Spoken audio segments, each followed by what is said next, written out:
no one knows. We're going down.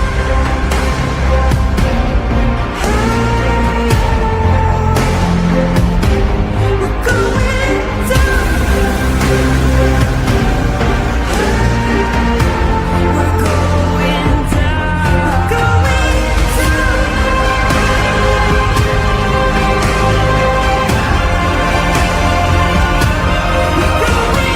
down. Do you dare to follow me down? Head into the unknown.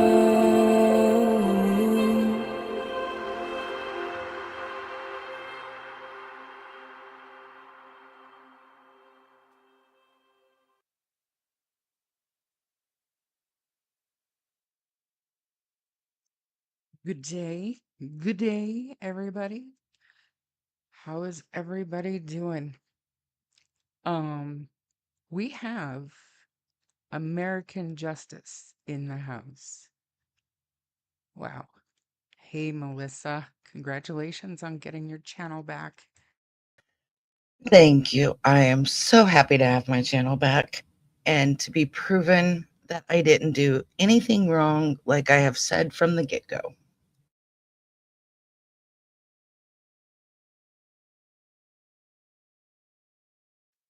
Sorry.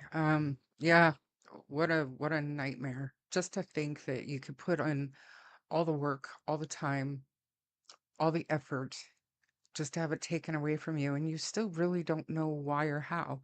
So hopefully they'll let you know exactly what happened there so you can avoid it going forward, but I'm really super glad that you were able to get it back. And yeah, I have to be a little bit quiet. I'm talking a little bit closer to my mic. Ian has to work night shift, so he's next door sleeping. So a little bit quiet. I know somebody told me yesterday that Melissa's sound was quite a bit louder than mine, even on a normal day. So um, I've tried to adjust.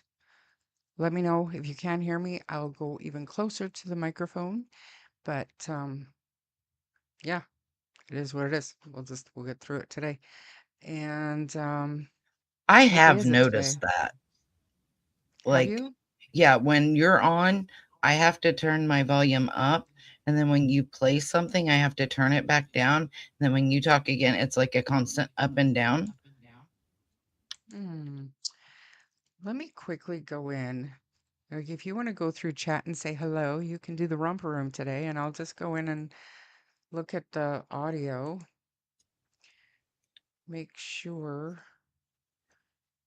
See, mine says automatically adjust mic volume. Maybe I should take that See, off. I take that off. Okay. And I'll turn my mic volume up. Whoa, there it went. Is that too much? No. So while Is you're that good messing, there? yeah, that sounds good to me. I don't know about Okay. everybody else. I'll go ahead and say hi to everybody, though. Okay. Hey, Lynn, how are you, dear? Glad you're here. Valerie, hello. Kimberly Hayden, hello. Yes, prayers for Jack and Lily. Hey, Seawood, how you doing, babe? Hey, Angelina.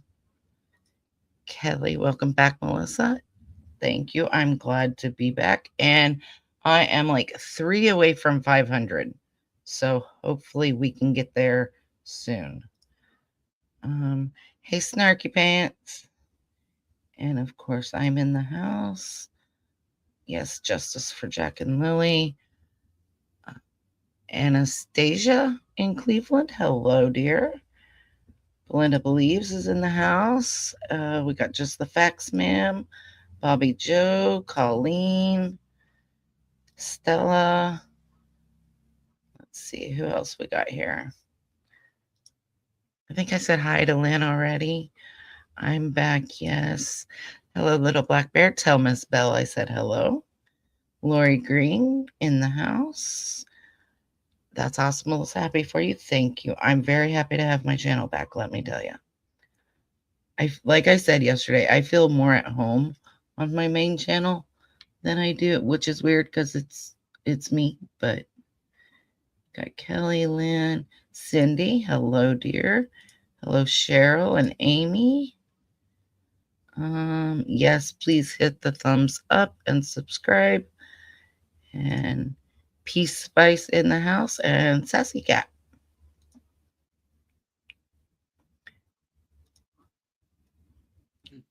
Apologize. Yes, ma'am. I do, but this is water today. This is water today. I'll probably leave the room and get Diet Coke, but it's water right now. Ice water. Stomach's a little upset. Ice water helps. Or Starbucks, but we don't have a Starbucks here in Slave Lake, so it's ice water for me. Okay. So we wanted to. No, don't drop your link. Do not drop your link, Melissa. Don't do that. Mods, can you please drop Melissa's link? Just I know, because right? that's like that's one of the reasons they called it spam, because Melissa was posting her own channel in my chat, and the next day they removed her channel. So we have to Which wait is so until she hears crazy. from YouTube. Yeah, wait till she hears from YouTube to find out exactly what happened. But for now, I prefer if Melissa did not post her own link. You're not allowed to promote yourself on other people's channels, apparently. It's in the Guess small not. print. It was so crazy too, because they're like identical comments, and it's like, well, yeah, I have it wrote out so I can just copy and paste it because it's so much easier. And it's like, wow, that is just nuts. Hey, Ron. I was going to come hunting for you, Ron. Where have you been? Like, honestly. Hi, everybody. Thank you for doing the welcome today, Melissa. Um, Super happy that she has your channel back. Absolutely. And I like it's not bad. My medication some days it feels it makes me nauseous. That's all. So I just drink ice water and I'm good to go. We've been busy packing and getting ready and super stoked. I've got like 10 days from now I will be on the road headed west. So, Shar, So something that you might try when you have an upset stomach, like when you're nauseous. My brother brought this to my attention and it actually works. There's two things: put a little bit of lemon juice in your water, no sugar, just a little bit of lemon. And then also, if you have rubbing alcohol, like the pads, or even rubbing alcohol itself, when you feel really nauseous, if you just take a quick whiff of it, you will not be nauseous anymore. how are you gonna I thought you were gonna tell me to drink rubbing alcohol. It's like eh. Dude, I'm that'd be a hard diabetic, pass. so some of my medication can it just I don't know, makes me sick. But I do drink dill pickle juice when I feel sick and it helps too. But like I said, it's no big deal. You just get, but Rolaids, we don't do that here, Lynn. I'm just kidding. Um, I'm trying to, so what, I'm- I know that I have to take my medication with food. And if I don't take it with food, it makes me nauseous. If I take it with food, I throw up. So it's just like a matter of figuring out how long after I eat is safe to take this. Thank you, Ron, Mexico. You watch my replays? I'm glad. Oh, by the way, and I want my chatters to decide for me, okay? Do you tell me what you think is right and what is wrong, okay?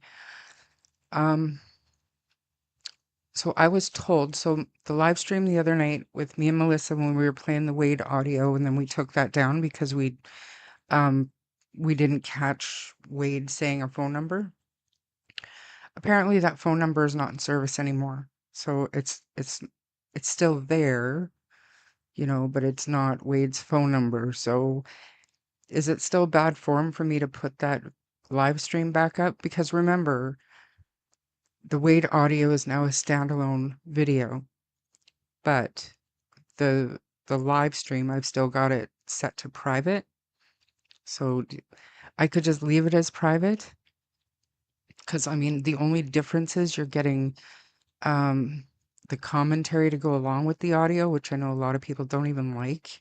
They'd rather just hear the content, like what you're there for.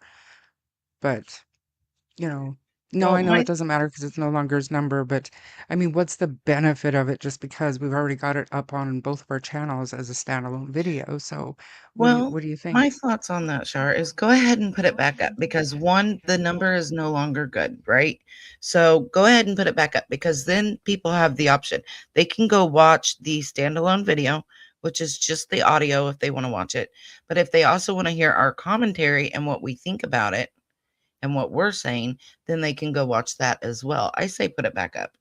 If it's no longer a valid number and really you kind of have to replay it anyway a couple times to catch the whole number anyway, but if it's no longer any good, then it's not relevant. We're not doxing him.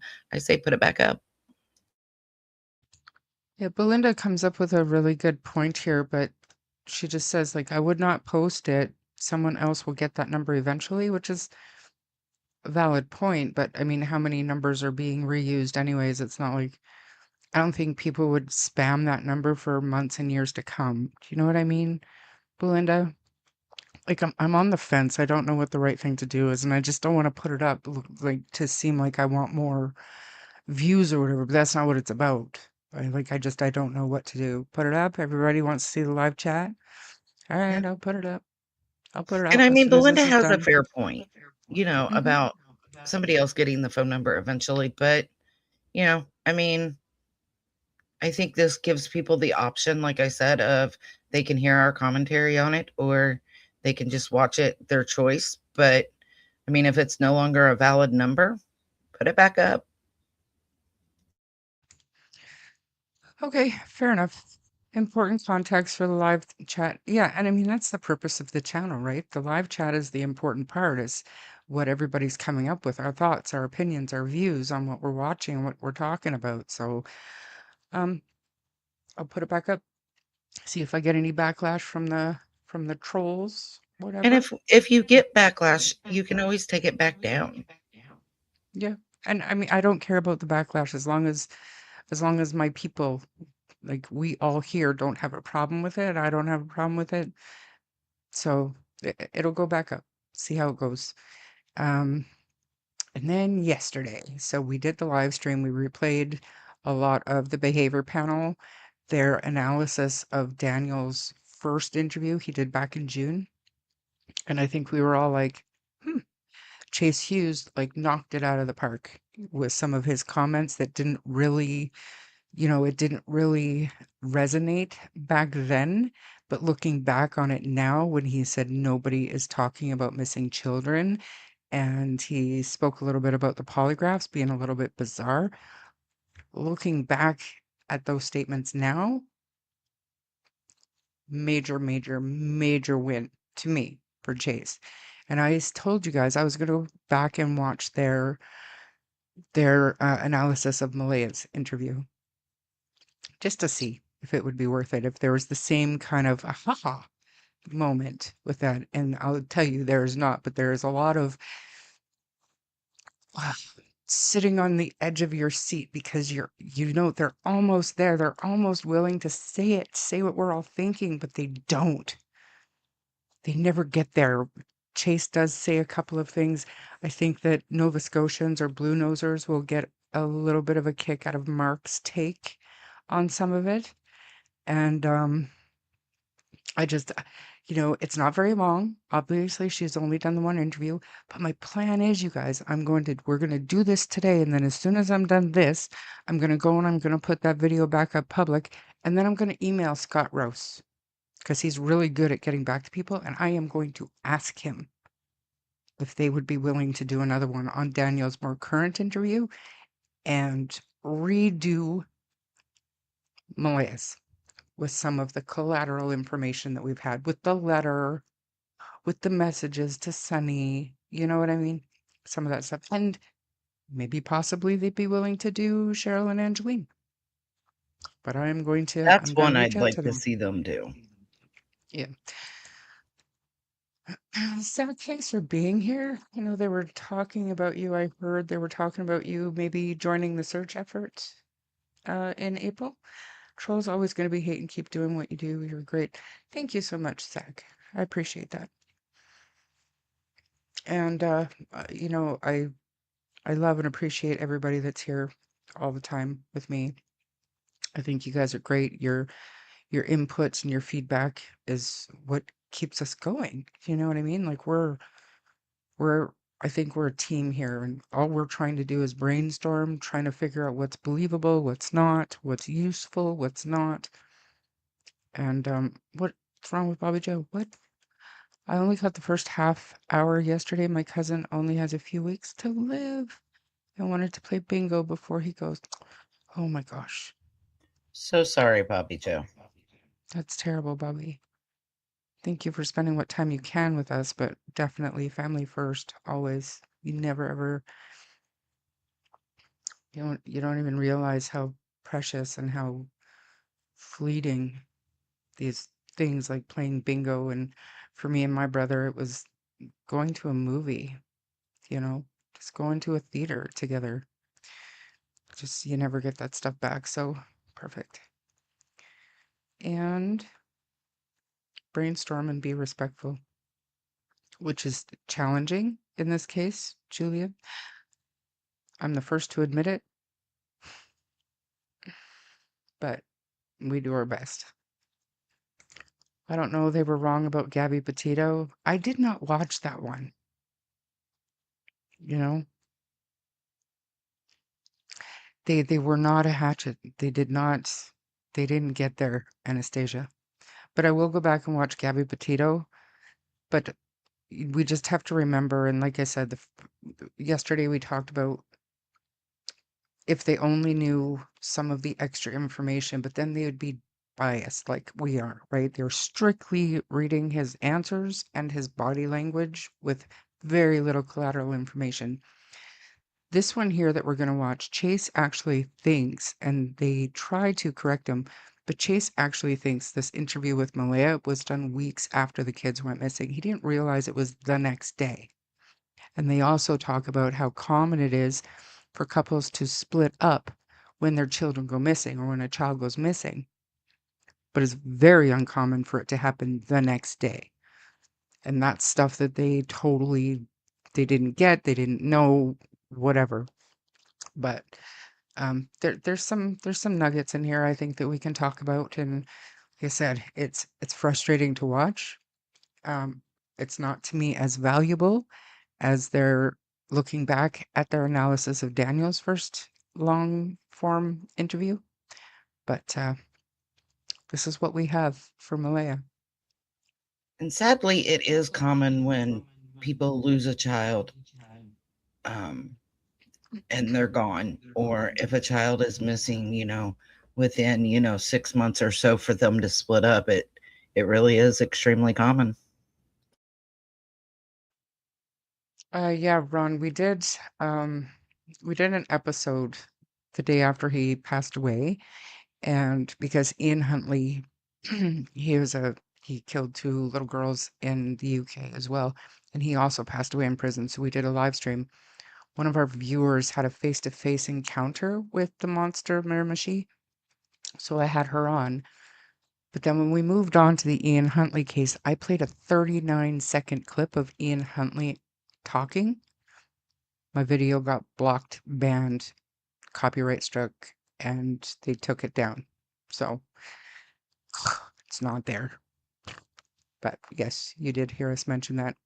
All right, you guys, let's It drives pull me this nuts bad when boy up. people copyright strike like that. Like, I mean, come on, guys, fair use. They did not see anything back then. It was from 8 months ago.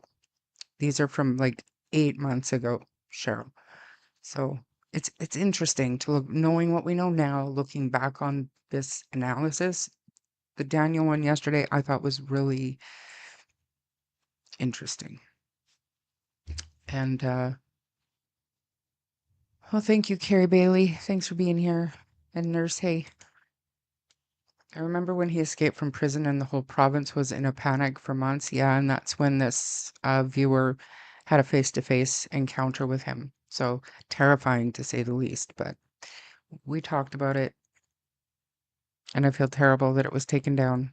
But now that I know I can edit that and just put it up as a standalone video, I'm gonna do that. So, all right. Like I said, behavior panel, Malaya. Let's watch it. It's a very short. It's only 49 minutes long, so we will start and stop as we need to. Okay? You got anything to say about that, Melissa? Nope, let's hit it. I'm surprised that they were able to make a 49-minute video out of a 2-minute interview. So I guess I haven't seen this. I'm interested to see it. You know, you'll see. You'll see. It's, yeah, let's just play it.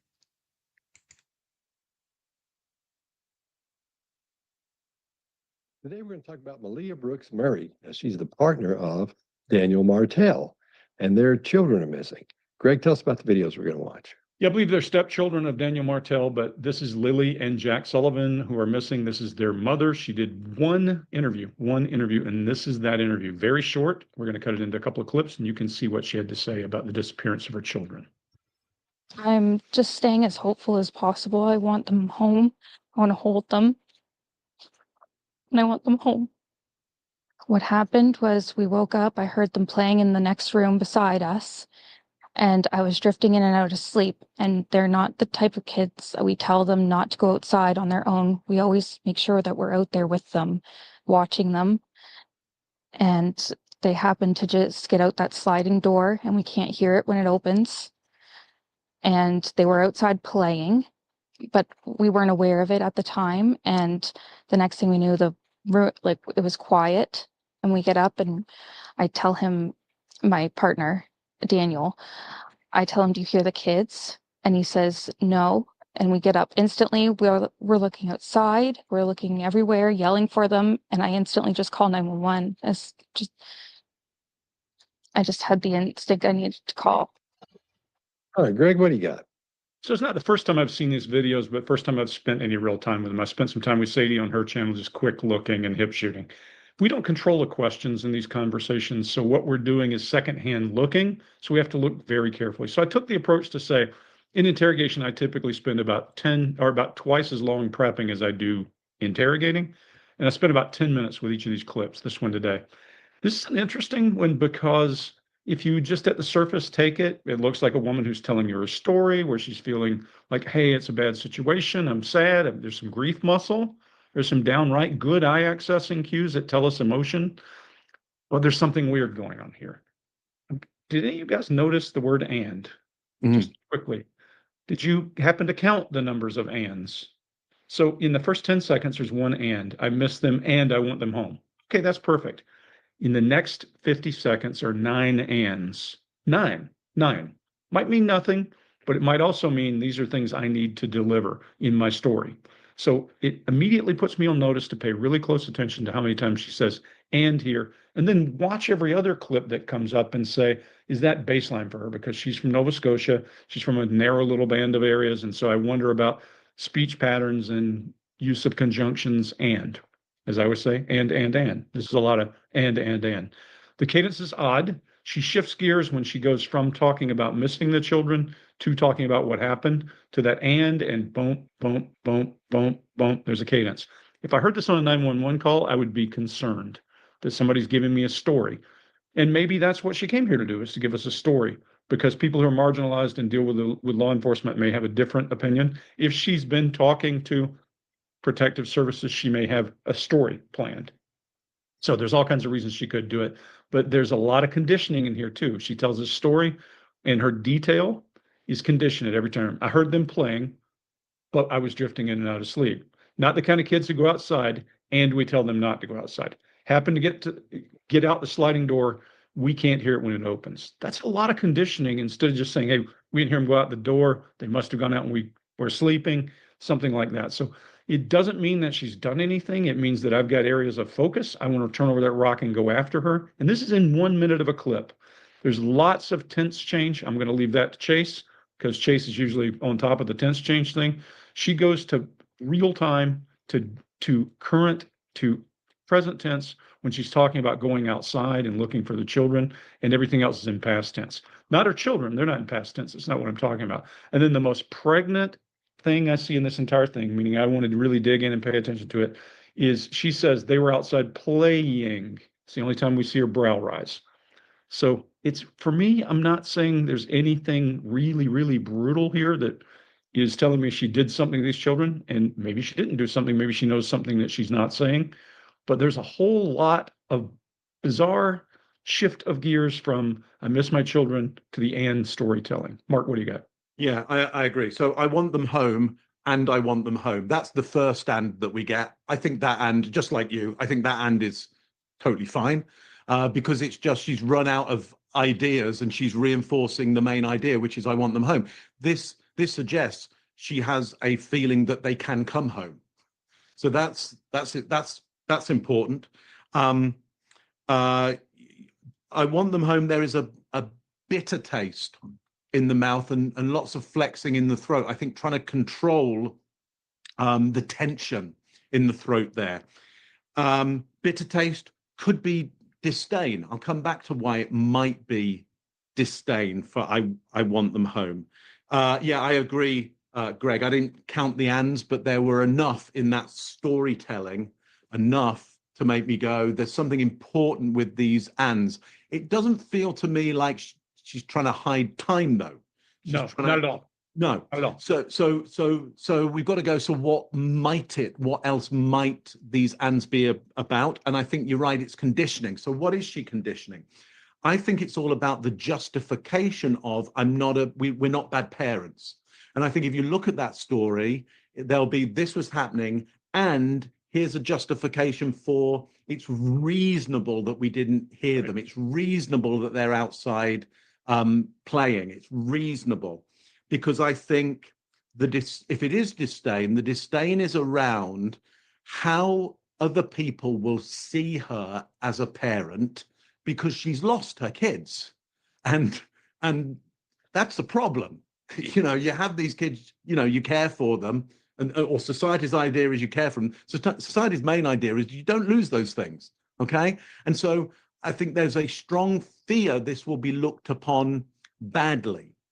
Now, but it doesn't seem to me in this storytelling to be at a narcissistic level about this is all about me. I think there is the tension between I want my kids back and it looks really bad that I've lost my kids. And the societal pressure of that. So there's two pressures going on. Where are my kids? I want my kids back. And even just being on camera saying this looks so bad. Looks so bad. And at the same time, I need to, and I mean, for me to say out loud that you know, anybody would be worried about how it looks to other people. Of course, they'd be worried about how it looks to other people. And you want your kids back. There's so many conflicting things going on here. I'm gonna pause it there so I can get past this ad. But remember, back then, we were all thinking the same thing. Like, all she cares about is what people think of her. Like, obviously, she lost her kids, you know, and that's what a lot of us read into that interview. Thoughts, Melissa, while I find the next clip?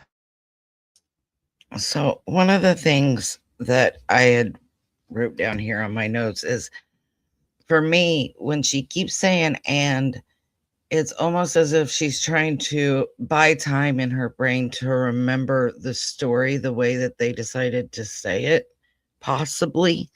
But I do think she's definitely trying to tell a story.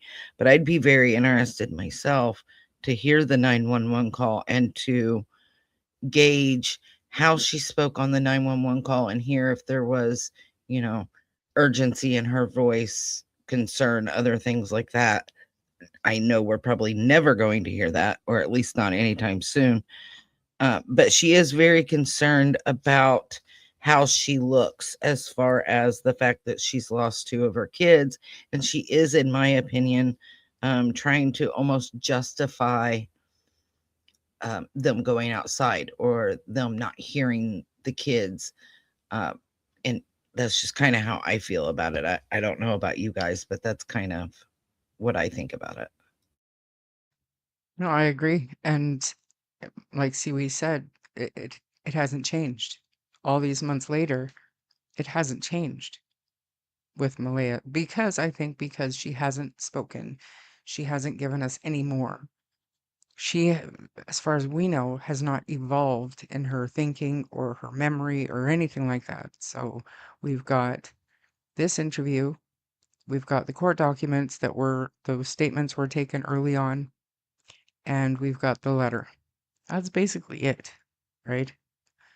So But I know, let's I think it was Mark said that it might have been Scott, but they said they didn't think that she was trying to buy that time. But I disagree with them on that. I almost feel, like I said, like she was, when people say like, is because they're trying to buy time to get the memory of what they want to say to actually come out. And I really feel like that's what she was doing when she'd say, and it was giving her that chance to catch up with like the cliff notes in her brain of the story that they chose to tell. And I mean, I don't know if that's just my opinion on it though. Well, remembering things that she was supposed to say is how I took it. And I think, if I'm not mistaken, one of them gets to that too. If I'm not mistaken, but let's listen. Let's continue. Daniel Martell, and their children are missing. Greg, tell us about Oh, the videos wait, we're wait, going wait, to wait. watch. Yeah, I believe they're That's stepchildren the of thing Daniel about this, Martell, right? but That's why it was so long. They actually doubled up on their analysis for this one. Mark is talking with his hands. And then I believe Scott goes. And we didn't hear from Scott yet, did we? Yeah, sure. for a second. For a second we did?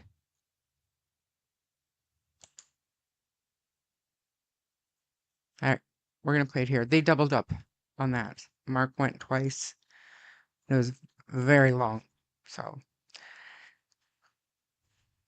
no, Maritzka, she didn't seem that way to me. But like I said yesterday, we were kind of talking about that yesterday because people were saying, well, she didn't seem shy on her own YouTube channel. And fair enough. It was a long time ago, though, and she was a child.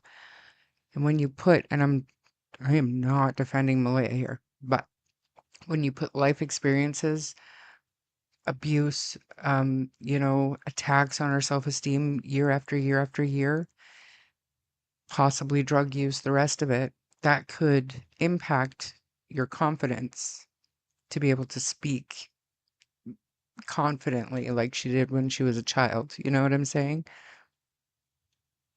Okay. Yeah, she definitely, when she was younger and she would speak, she definitely had more confidence. And, like you said, she's gone through a lot of DV and things that have kind of broken her down in her mind and as a person. So that, in my opinion, is why when she talks when she was like 16, I think it was, is so much different than when she talks now. That's what's on her mind, and that's all she's wanting to talk about. The thing with the ands might be the person asking the questions since she's not. When we go somewhere, somebody starts asking. We don't have to say, "Here's what I'm going to ask," or "Here's what it's going to go." Here's a list you need. We don't hear that. We just sit down. They can just not say anything. Just go like that. And we'll start talking. But in this case, she might have said, "Well, I don't know what to say other than I miss him." And the reporter may have said, or the person may have said, "Well, tell us about this. Tell us about that. Tell us about that. What's bothering you." That may be part of that. So that might be why there's so many ands. But the first thing she says she does after she realizes they're gone is call 911. How many times have we seen people say, "Well," and it's been 3 or 4 hours before they called anybody, and they're like, "Well, we wanted to make sure, and we looked everywhere, and it was after supper now, and then, so it got dark." Excuse me. So we finally called, and here's what's happening. Not her. She's like, "Oh, they're missing. Oh my God, they're missing. I'm going to call 911. We should call 911." So that to me says a lot there that she was on top of it, coming right out of the gate. So for me, the qualifying she's doing, Greg, goes back to that what was going on. I think she's trying to tell exactly what was happening, maybe. So I think that she's might, telling a story. Whether that story is true or not, we can't tell. yeah. Oh yeah, you never know that. But so that's what that might be. But I'm not seeing any cues of deception, anything where she's looks like she's hiding anything. So, and to me, it sounds like what a real mother would say and do if her children were missing. Although I agree with you, Greg. That thing about and they were Can you playing pause it in one the second? back, or they're playing outside and we can't hear them when she would go back and qualify. I have to seriously disagree with what he just said as far as how did he say it? How a true mother would act. I have to disagree with him on that one. I'm sorry.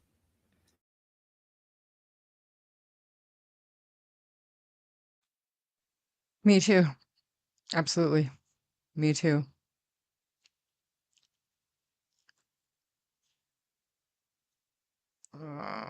Sorry, I saw something that I missed the live yesterday. Has Wade stating how his hand had been broken for a couple of weeks been mentioned? I'm sure it has. When did he say that in the recording?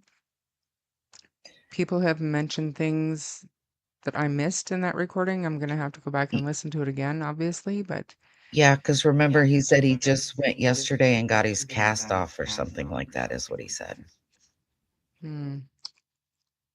I didn't hear how. But it's a good question to ask if we're ever talking to somebody that would know. I hate listening to their interviews from day one. I suspected parental involvement. Same. Notice Scott with an evening narrative for an example. Yeah.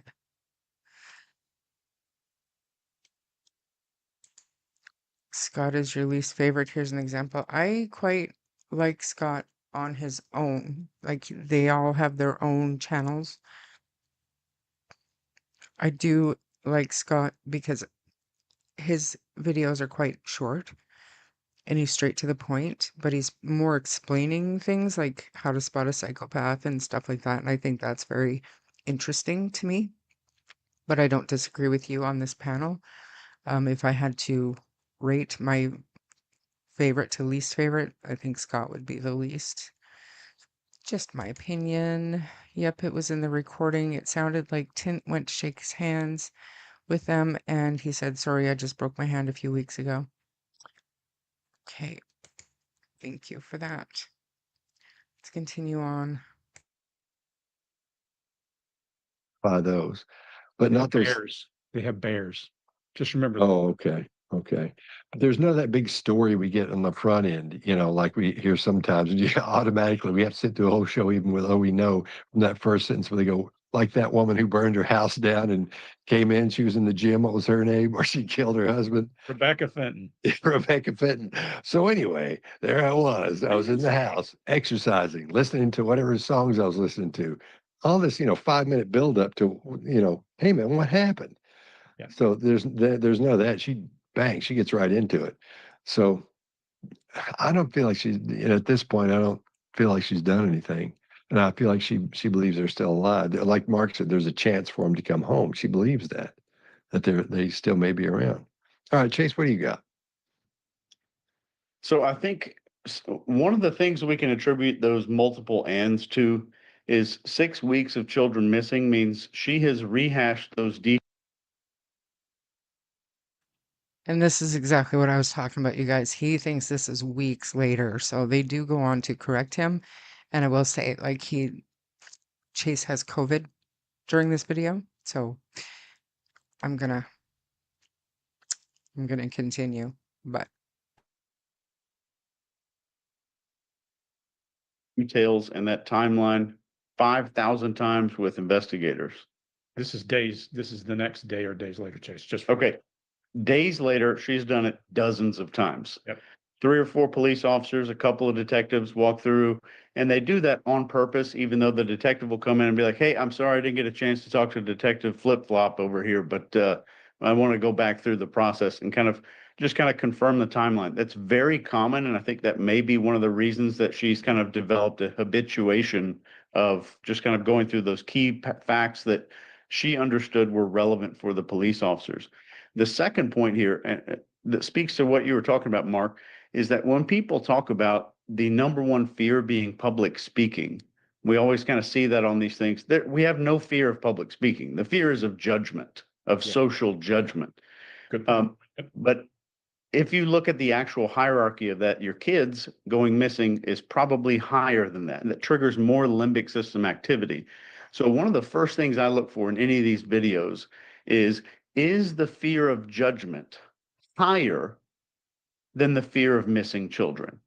And if it is, that means that the missing children, they either know what's happened or their children aren't missing. They were somehow involved in the children's disappearance, so they don't have that fear, which increases what we call performative behavior. And we are definitely not seeing performative behavior, lip licking, extra makeup, hair adjustments, all the things where she's trying to build rapport and shape the narrative and change how she's being perceived. We're not seeing that. So right here, we're seeing the fear of missing children higher than the natural fear of judgment. That's all I got. Let me ask you this. What's your temperature right now? 101. 101. So you coughing a lot or just like going, ugh? Just a little coughing. Hit that mute button. It's elusive on my other screen with my mouse, with my pointer. Anyways, they get into how Chase is feeling right now, but I just don't agree with a lot of what they're saying on this one. But it's hard to, I don't know, it's hard to imagine that they could get it so wrong. Do you know what I mean, Melissa? Like, what is going on here? Like, are we on Mars when we're watching that, thinking it's so odd? Yeah, I have to disagree with a lot of that. I really don't think that Malehya thinks there's a chance that the kids are going to come home. And he did say, you know, there's a fear of the public speaking, which I don't think she has because she had her own channel. I don't really think it's so much of that as much as it is her fear of being judged by the public. I mean, I just have to disagree with him on that one.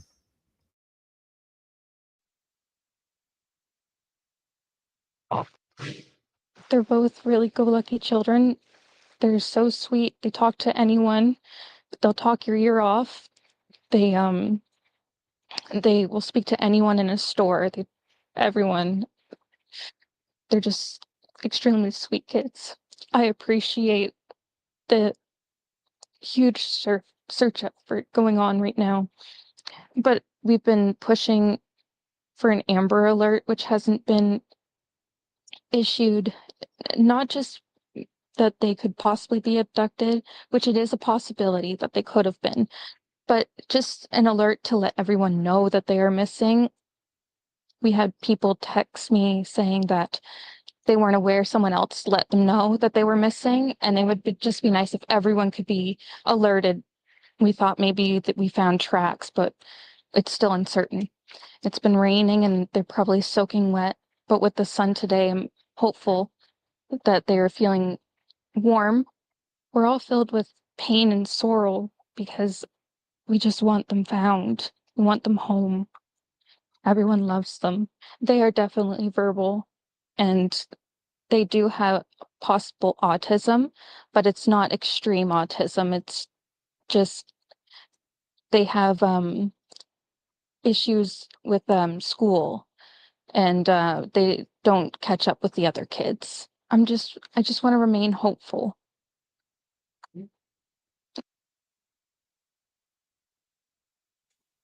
Like, it blows my mind. And actually, while Melissa shares her thoughts, I'm going to go back and I'm going to find my first live stream with Sunny when we talked about this. Just so give it a little bit of context of what we actually thought of her back then when we didn't have, just like these guys, they didn't have any of the collateral information that we have now. We still felt completely differently than these guys are talking about. What do you think, Melissa? Yeah, I definitely feel like we're not on the same page as the behavior panel in this one. Normally, I think both you and I generally will agree with them a lot, but the alerts definitely for missing children need updated. I understand the Amber Alert, they didn't meet the criteria, but I've noticed in some of the things that I've been watching, there's different types of alerts for different states, which I didn't even know. There's like an Ian alert. There's the turquoise alert that we had talked about before. So there's just a bunch of different alerts. I think that there needs to be some type of an alert for a missing child. I know that they sent out the endangered child alert, but most people didn't even get that. And I still am stuck where she says pain and sorrow. It's like, I understand the pain because you miss your kids, but the sorrow part, I'm not quite understanding, and I haven't from day one. She talks about the kids being autistic, but they're not diagnosed autistic, but they have trouble keeping up with other kids in school. Well, they missed something like 41 out of 55 days of school. So of course they would have a hard time catching up when they're not in school that often. It blows my mind that they say it that way. Yes, I agree, Christina.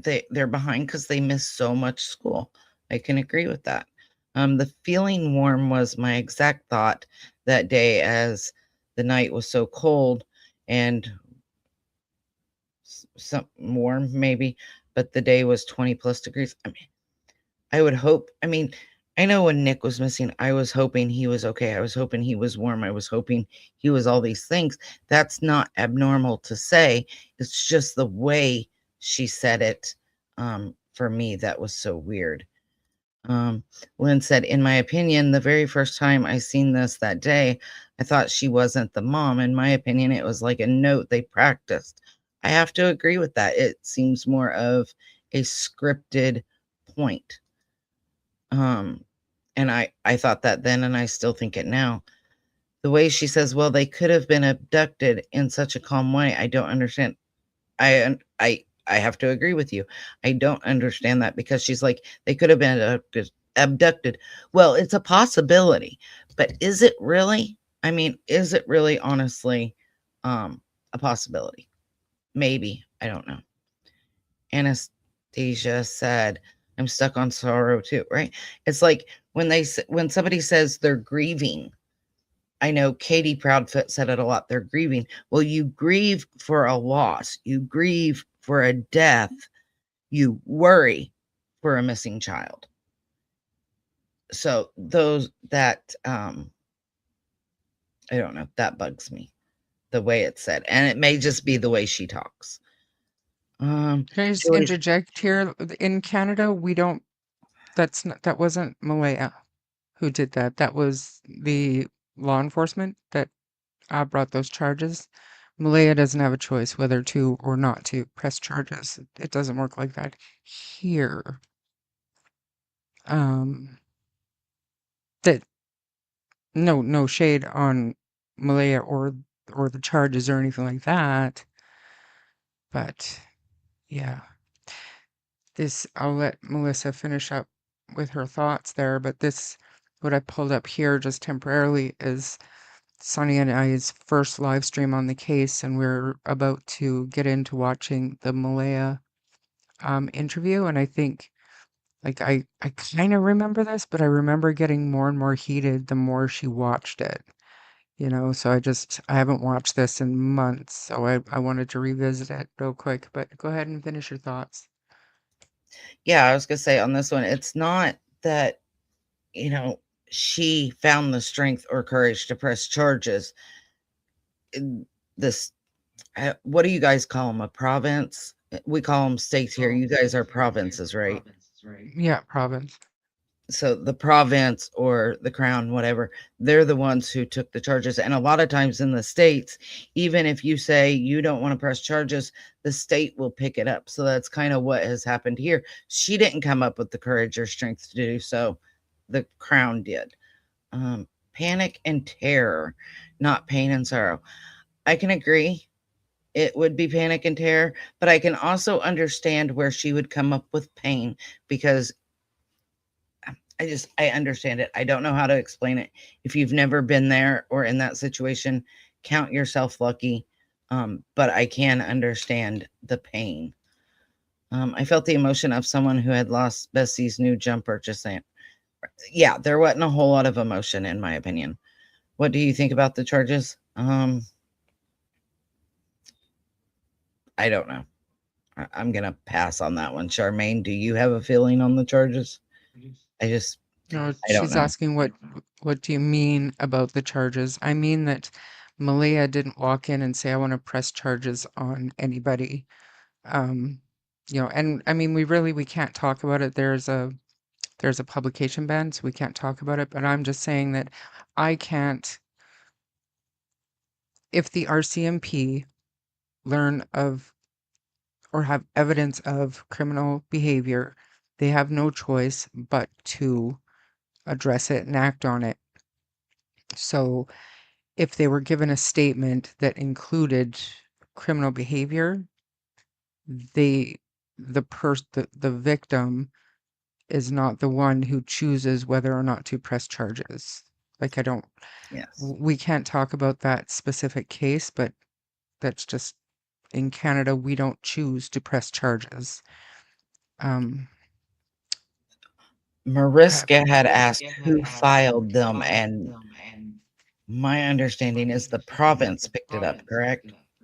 The RCMP files charges with the Crown.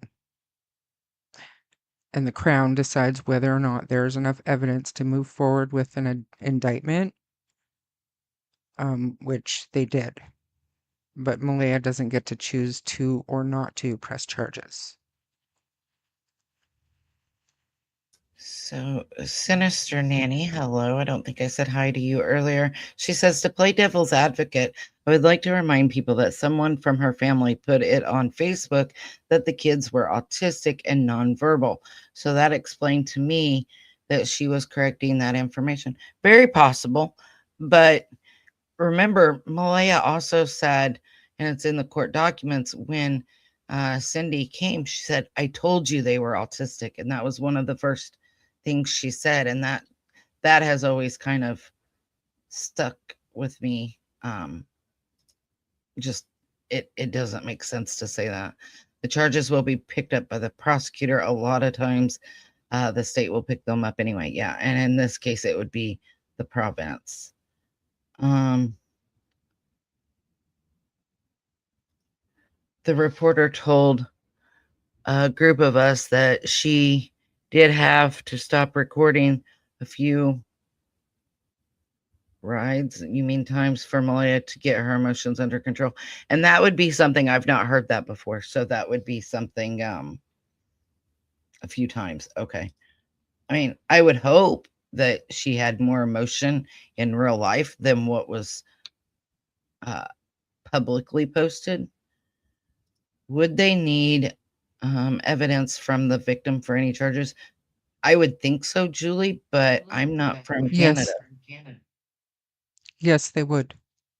They would get a statement, and they would have to have been informed of the event or incident by the victim or somebody close to the victim, and then they would have to follow up with that.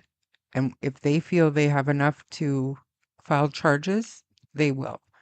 I'm not saying that victims are not involved in the process at all, but victims cannot choose to not press charges if there's criminal behavior. So let me follow that up with, then, would a statement be enough, or would they have to have, some sort of other evidence to corroborate what is said? A statement would be enough to get the RCMP involved, and then they have to follow up and do their investigation to determine whether or not there is, reasonable grounds to, to file it with the prosecutor. Do you know what I mean? Like, all I'm saying is that I can't tell the RCMP this crime has occurred against me, but I don't want to press charges. Or a domestic violence situation, if police are called to a domestic violence situation and they get there and both parties say nothing to see here, we're good, it's all right. Law enforcement still has to deal with that, no matter what the victim says. They still have to address it. That's all. It's not up to the victim whether or not the police investigate or file charges. So that actually makes sense, because with Nick, the man who took his life, I even have the text message where he said he was going to do it, and he admitted to the law enforcement officer that he actually did it, but because they couldn't come up with more evidence, there was no way for them to charge him with that, but they did charge him with other things.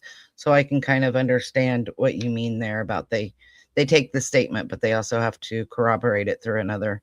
And that's what you and I do. And a lot of, well, I shouldn't say a lot of people, but that's what we try to do, right? We hear something and then we try to corroborate what is said through another source or some other type of evidence to prove it right.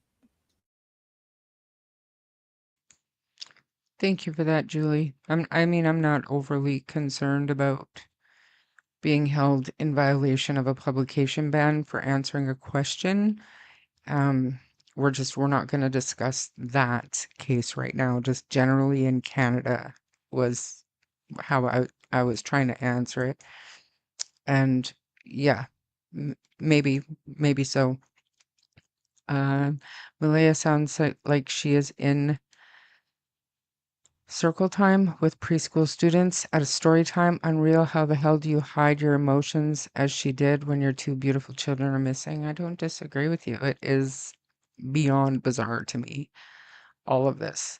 So let's just watch this for a second and we'll get back to the behavior panel just in a minute. If you know how sometimes it went on the channel, we would go on for a little bit too long. So if it gets a little bit too much, we'll just go back to the behavior panel right away. But this was something that I'm meaning to go back and do anyways. So before you play that, I wanted to respond to that last comment about it sounding like she's in preschool. I would have preferred for, if she really did have to stop and compose herself and get herself together to do this interview, that they at least showed part of that, because I think a lot of us have that same feeling of she's having no emotions. And so I think that would have been something good for them to have shown, that she really does have emotions and she's not hiding them. You know what I mean? Yeah, I'm gonna play this now, and I don't remember anything that I said. So if I'm an asshole, please forgive me. This was like 11 months ago, guys. So let's watch. It'll be fun. Whichever, okay? And I'm really, really, really interested in what you guys have to say in chat about this. So don't be shy. Let's hear your comments. Okay, so let's let me bring up that video and we'll kind of stop and go throughout it. And Plunder did a really good video. Plunder's always great for doing hers. She's a very detailed person, no fluff. She just basically she compacts a lot of information in her videos. She always has. Okay, so let me just play this one out. Or not the whole thing, but Just staying as hopeful as possible. I want them home. I want to hold them. And I want them home. What happened was we woke up, I heard them playing in the next room beside us, and I was drifting in and out of sleep, and they're not the type of kids that we tell them not to go outside on their own. We always make sure that we're out there with them, watching them, and they happen to just get out that sliding door, and we can't hear it when it opens, and they were outside playing. but we weren't aware of it at the time. And the next thing we knew, it was quiet, and we get up and I tell him, my partner, Daniel, I tell him, "Do you hear the kids?" And he says, "No." And we get up instantly. We're looking outside. We're looking everywhere, yelling for them. And I instantly just call 911. I just had the instinct I needed to call.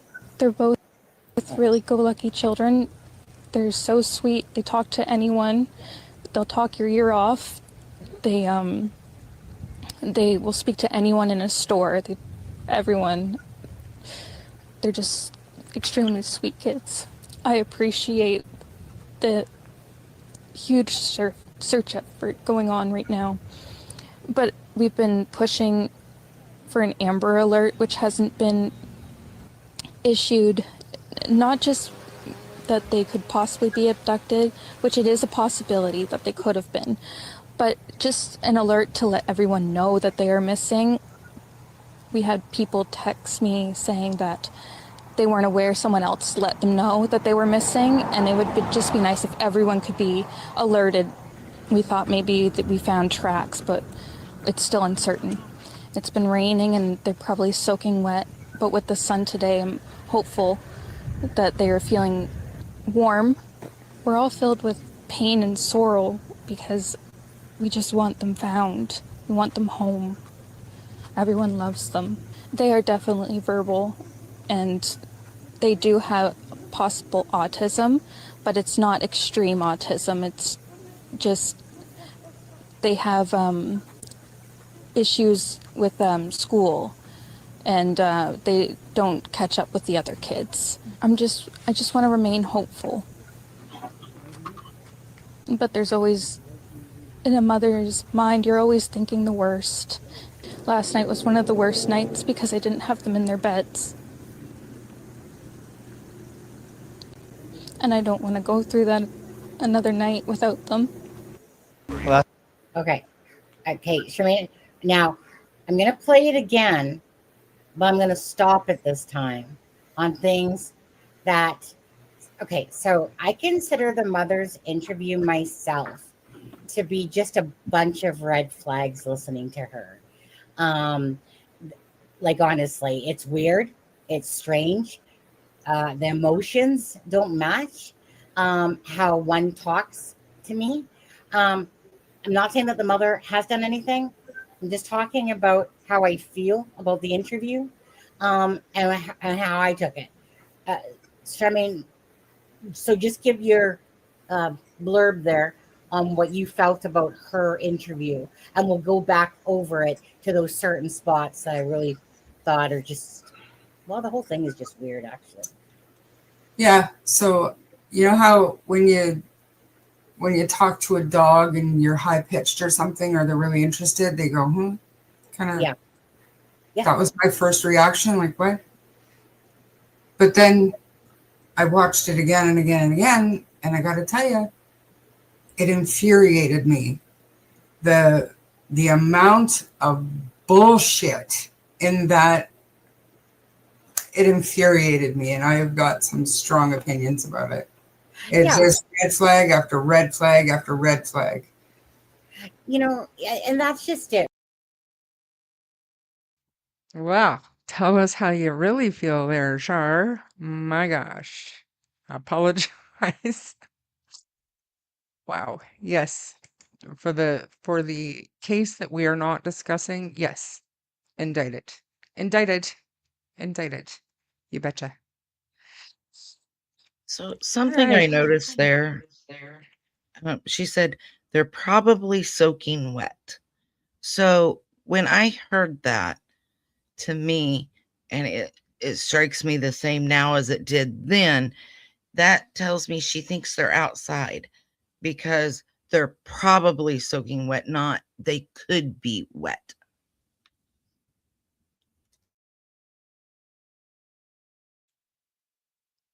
It was bizarre. You got nothing to say about my reaction there?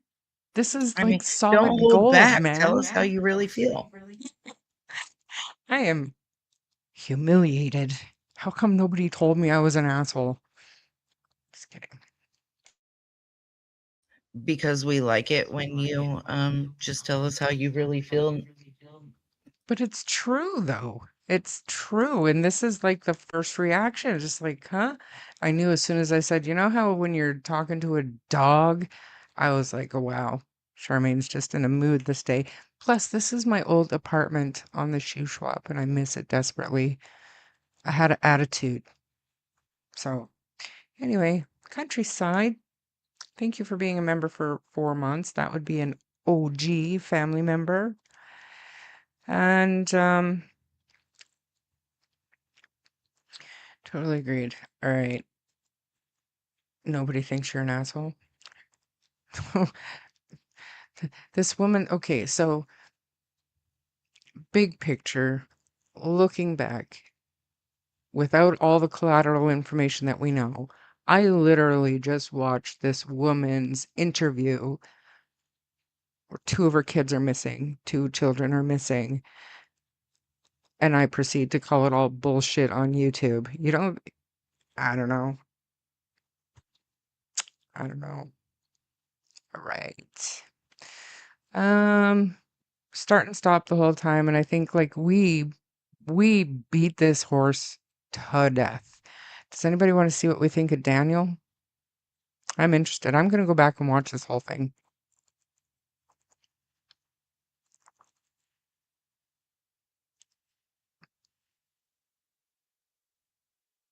Interesting. Maybe I should watch it first just to see. Just to see. Because I'm pretty sure we were supportive of Daniel. We were like, so this is their stepdad? Because at this point we knew that Malehya had left, right? We had heard it on the news. We saw it in the groups. I think we Maybe I all should watch it tried to first. be supportive of Daniel at the start. Yeah. Yeah. I'm just gonna play it for like a couple of minutes, but then we'll get back to the behavior panel. And giving all the information that he can to be helpful, and mother seems to be nowhere to be seen. And yet she has the strangest interview between the two of them.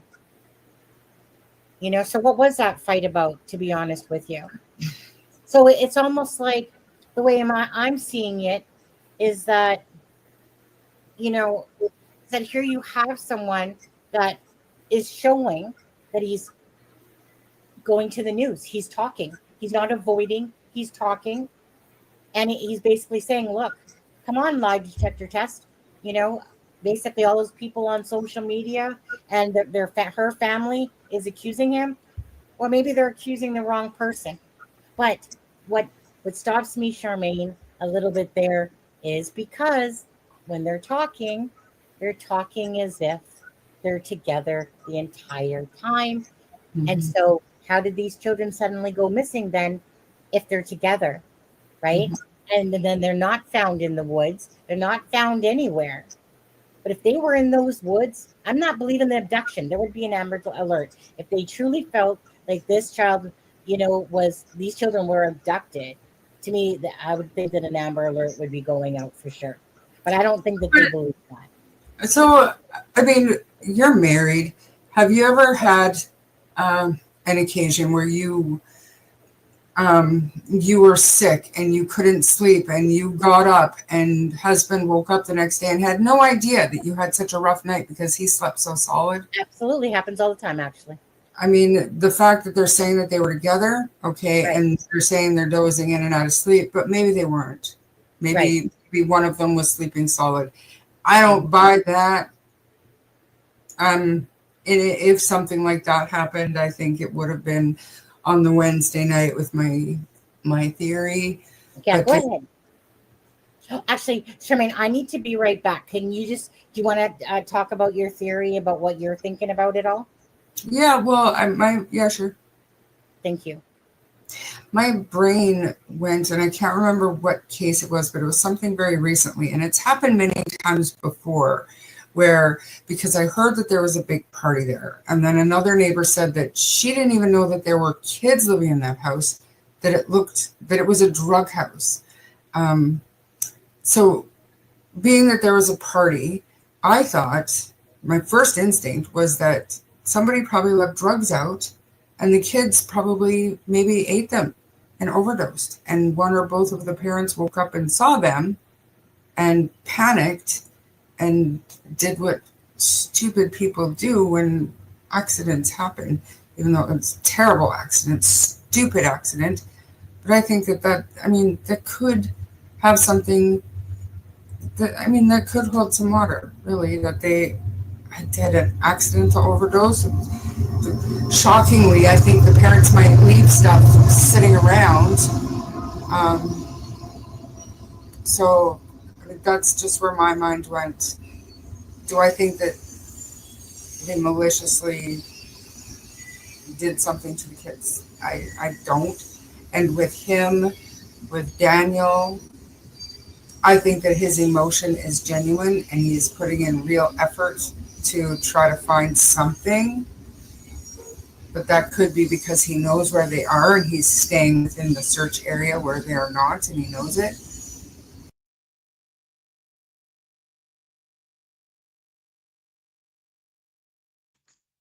Other than the party, I don't know. It's pretty good. That's pretty good. Am I on loudspeaker? What do you mean? What do you mean? What do you mean? Anyway, I'm kind of over this. It's interesting, and I am for sure going to go back and watch our first take on the case because very interesting to me. Very interesting. I think what they mean by loudspeaker is on that clip, you got a little bit louder there at one point. So before I had my own channel, I had just my standard equipment, my laptop, and then my webcam. My webcam has a camera or a microphone in it. And it wasn't my channel. So, do you know what I'm saying? Like I didn't spend money to get microphones and stuff until I did my own channel, and then I did. So what you're hearing is me talking louder to get all the way to my mic, which is attached to my, like it matters. I apologize. It was ghetto. Whatever. I was living. See how tan I was too? I miss home. I want to go home. Desperately. I want to go home. All right. That was fun. You know, it's good to look back. Good times, especially like our first initial thoughts. And it's strange how things kind of come full circle, you know? Like I know that I've kind of, been up and down with my theories here and there, but like I've never swayed too far from that other than, accidental or an abduction. And here we are talking about two kids who basically have vaporized, not a trace of them. We've got a planted blanket and we've got a supposed boot print. That's it that we know of. So, But looking back is helpful to see, especially with all the information we have now. Looking back hang is on. helpful.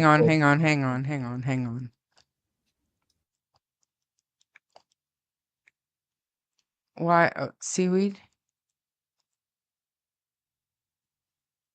I'm not seeing it. Why are you talking to Kent?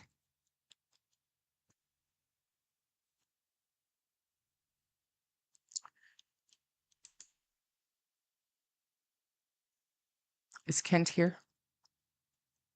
I haven't seen him. Why are you talking to Kent? Let me know. Anyways, I'm sorry. Go ahead. I'm gonna continue playing the behavior panel, but continue with your thoughts, Melissa. And I have to go pee, so you go ahead. But just in general, looking back, especially with everything we know now, everything that has come out, everything that's been said, our opinions do change. And looking back is kind of fun to see how much our opinion has evolved with what we know now. I agree, Lynn. I think he definitely showed more emotion, whether it was fake or not. There was definitely more emotion before. It is almost a year and still no evidence as to where they are and what happened to them. It's so frustrating. I agree, Mariska. I mean, I didn't think at the beginning, I didn't think we would be to this point. But again, you know, like with Sebastian, I didn't think we would be 2 years in either. So it's just really sad. Kids don't just vanish. I think they're all are in on it or have knowledge. I can't say as I disagree, Patriot Girl. I really can't. As far as that goes, I think that they definitely know more than what's being stated. In my opinion, then after a few times I started where my heart wanted to believe she hid them with help until I don't anymore. I can agree with that. I mean, you want to believe that they're hidden and they're just going to come home, right? I'm hoping among the live streams to share sport. Thank you, Countryside Wildflowers. I agree, Mariska. This case is so sad. I wish the RCMP would search different areas and go over previous ones as well. Dogs work best for remains when it's damp outside. That is right. But however, if there's too much water, then it deletes the scent too much. I still feel like they're more north, east of the home, in my opinion. Tash's Pond says, when Malehya Brooks Murray chokes on "I hope they're warm," my intuition tells me that in that moment she has an intrusive memory of finding them cold. Possibly. Dodie, you said something else earlier I was going to respond to. Tash said that's very, like, that's insightful, like, for sure. And hey, good news, Ian's awake, so I no longer have to use my inside voice. So anyway, sorry, continue. I just really like that comment, Tash. Yeah, I mean, it makes sense, right? She's remembering it, and she's good point. Seeing the location, I really thought they got lost. Then the picture widened and info came in. Yeah. I mean, I think a lot of us at first thought, you know, it was either they walked off and they were going to be found quickly or something bad happened. But I think a lot of us wanted to believe that they would be found soon. At first, I never thought Daniel Martell had anything to do with it. I always thought someone took his kids and still have them, and Malehya Brooks Murray knows where they are, and I don't trust any one of them. I don't trust them either. Can't say as I do. My mindset was changed when there was no trace. I agree. That was kind of how it was with me, Julie. I really thought they would be found, and then there's literally no trace of them whatsoever. And that's what led me more to they're no longer with us. Mariska says, did the RCMP say they didn't believe the kids were out there in a recent interview? I don't remember them saying that, but maybe Shar did, but I don't remember them saying that they didn't believe the kids were in the woods. Thank you, Badets. No, he said that Rob McCann, in his most recent interview, said that basically they have searched those woods thoroughly. And I do believe I can look up the video, but I do believe he alluded to they don't think they're in the woods because he said they've searched the woods thoroughly. But did say that is it possible that they've been missed? Anything is possible and nothing is off the table. I believe that's what he said. And there was something else that I wanted to before I give the mic back to Melissa, the bathtub with water. So now both sides have denied that there was water in the bathtub. So I don't know why we're so convinced that there was water in the bathtub. And I'm not saying that both sides are, believable, credible, and all that stuff, but where did we hear that from? Was it in the documents? And don't get me wrong, Seaweed is a whiz when it comes to going through the documents. So if it was, let me know. But both sides have denied that. Go ahead. I remember hearing that, but I think it was Shar maybe a couple of months ago you had come out and said that both sides of the family had said that's not right. So, but I don't remember where we first heard that. Yeah, I don't even know that I where it don't came remember. from. I don't I wonder have if a it clue didn't where come came from one of the groups. Facebook? Probably. Yeah. I mean, Seaweed will know. She will answer. She'll know.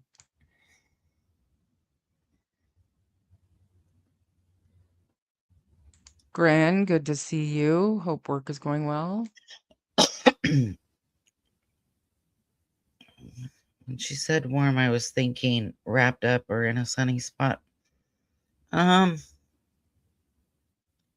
don't know. I know the comment bugged me, but I don't know that I have like a feeling of what that meant. She hopes they're somewhere warm because they were probably cold in that trailer. Maybe she hoped if they were trafficked, it was to the south like Epstein. I don't know. I really don't know how I feel about that statement. I found it odd, but I don't know how to actually verbalize why. But I wanted to say thank you, but yes, I'm glad I'm back too.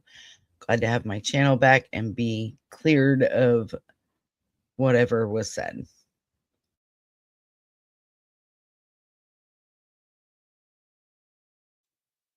All right. Yeah, that's a leap.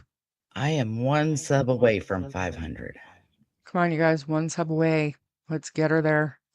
Wouldn't that be something? We try so hard to get her to 500, and I think that night you were at like 496 or something, and it was like, next live stream you'll be there, and then the next morning channel gone. It's like, what? Yeah. No. I was so mad. But it was so funny yesterday when I went and I seen that email.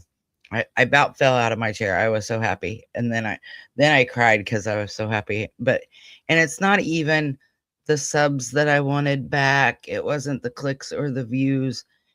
It was just I have put so much work into this channel. So to lose all of the videos that I've worked so hard doing, it just really upset me. But I'm so happy to have it back. To me, her saying warm made sense. Was freezing, next day was shorts weather. It was a chilly morning. The second was a chilly morning, and I believe it rained, but I shouldn't say because I don't remember. It was so long ago. It was so long ago, but yeah, good point. They went. They weren't planning any more searches unless new evidence sends them that way. Right. That was Rob McCann in the latest. Did someone report you? Yeah. Yeah. It looks that way, but they called it spam, basically. And what we read in the fine print after, and actually my mods came up, they were reading the fine print in the terms of service. You can't promote your own channel on other channels. So that night when we were doing a live stream, Melissa was posting her own link in my chat. And I think because we were so close to getting her to the 500 and she was posting a link, it was almost like YouTube took that as their definition of spam. Hold on. I got to So that's stop why you. I love you guys. I'm at 500. Yay! Awesome. Thank you, you guys. Finally, one day after she gets her channel back. That's amazing news. So much work I've put into this and like doing the documents and doing the videos. I am so happy. Thank you guys. Breaking Beach, you were 500. Thank you so much. Breaking Beats is the superstar of the day. Thank you. Thank you so much. So the RCMP said that there was water in the bathtub. Okay, but where? Is it Is it in the docs? And maybe you could screenshot it and send it to me. And it's not because I don't believe you, it's just because I don't remember seeing it. And maybe you've already answered that. I'm so proud of you, Melissa, for not giving up on getting your channel back. I just have And to say, when my channel was taken, I got in our group chat and I was really ticked off. And thank you to Sunny, who actually sent me a message and said, hey, because I appealed it instantly, and they said no. But Sunny had said some people have had gotten their channels back because they went to Twitter and tagged YouTube, and it forced them to actually physically look at the channel. I did that, and a month later, I have my channel back. I am at 500. I love y'all. excellent. What a moment. That is awesome. All right. Let's move on. One more comment and then we're gonna. Oh, you guys, such good comments today. An age ago, I watched Grizzly with the statement analysis Jack Fox. Okay. They felt the theme of water was something. To be fair, I didn't know of JF, so wasn't really focused. So we'll try and rewatch at some point. I do know Jack Fox and I do remember that, but he is not the only one that was focused on the water statements. But one of the things when I was having one of my conversations with Daniel, he brought that up because I said something about muddying the water, and he said, "Oh gosh, don't say that." And I kind of made a joke to him about it. You know, you would have to be like a certified genius to come up with those innuendos on the fly the way that you did. So unless it was pre-planned and you were looking for the first opportunity to say that, and I was just kind of trying to get a reaction out of him, didn't bite. Nothing. Crickets. Nada. I found it odd the head search woman said the kids might still be in the woods. Then months later, Rob said something the same. In my opinion, the kids are not in the woods. Lori, and I believe after, man, I wish I could remember her name, but after we saw her full-length video, it occurred to me that so this woman is the head of ground search and rescue, and it is her job to believe that missing people are where they're being told to search. And that interview was done. So they did their first 6 days of search or 5.5 days of searching. Then they were pulled back. 10 days later, they went back out for 2 days for that weekend. And that full length video was taken, or interview was taken on the second search. So it is literally her job to at least publicly say that she believes the kids are still out there. Do you know what I mean? Like I'm not doubting that she truly believed that, but even if she didn't, I think that professionally she would have to say what she said. Katrina, good to see you. Is it possible that it was over dispatch? I feel like I heard a female RCMP's voice saying that there was water in the bathtub. Okay. And I did ask Seaweed to find it, and she will. She will. What? It's gone. Seaweed. Will you tell me you didn't screen record that? Disappointed. I still love you forever. No worries. I'd love to be on here all the time, but I'm caring for my mom who has dementia. My heart goes out to you, Breaking Beats. So sorry to hear that. And that's hard when you have a parent or a loved one with dementia. I went through it with my grandpa, and I'm going through the early stages of it with my dad right now. So my heart goes out to you. My opinion, no footprints at all in home area of kids, even being there in wet AM, even in front steps of sliding door.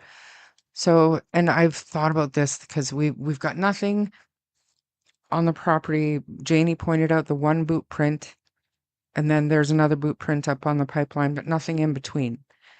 But do we know that for a fact, or is that just what the RCMP have released? I don't know. It's not hard. You with your username, you technically have a channel. to be able to chat. I can click on your name and go to your channel. You probably have no subs. You can start uploading videos.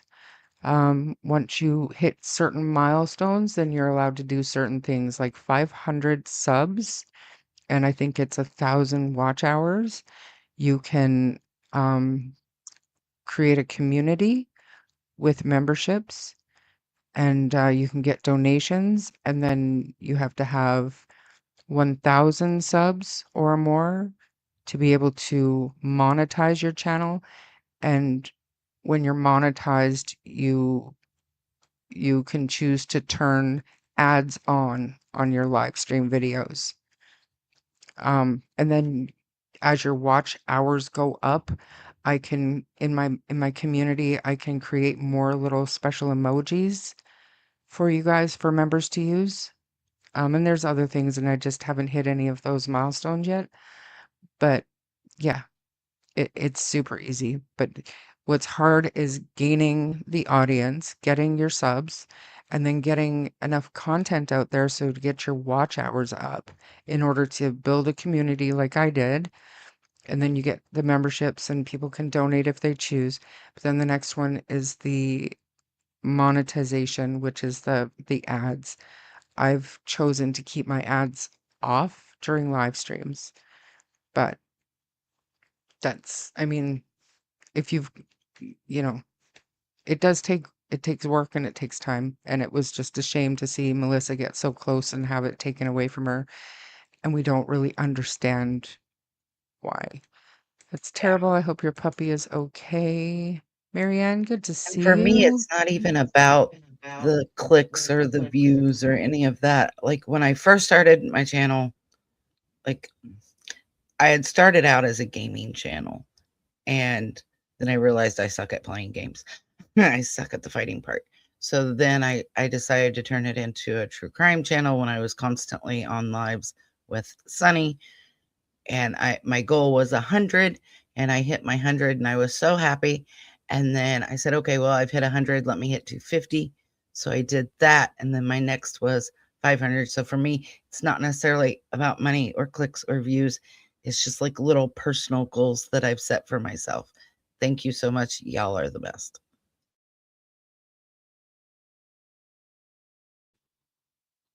I remember too about water in the tub because I told everyone that's what I have to do in a mobile home. Freezing pipes need to use bath water for toilet and stuff. Oh, wow. Okay. Um, Lynn, I wasn't aware that you lived in an area where your pipes froze. Amy Hansen, thank you. Good to see you, Roots. Every time we think we have it figured out, people involve themselves. Mm-hmm. Mm-hmm. And some of them involve themselves unnecessarily.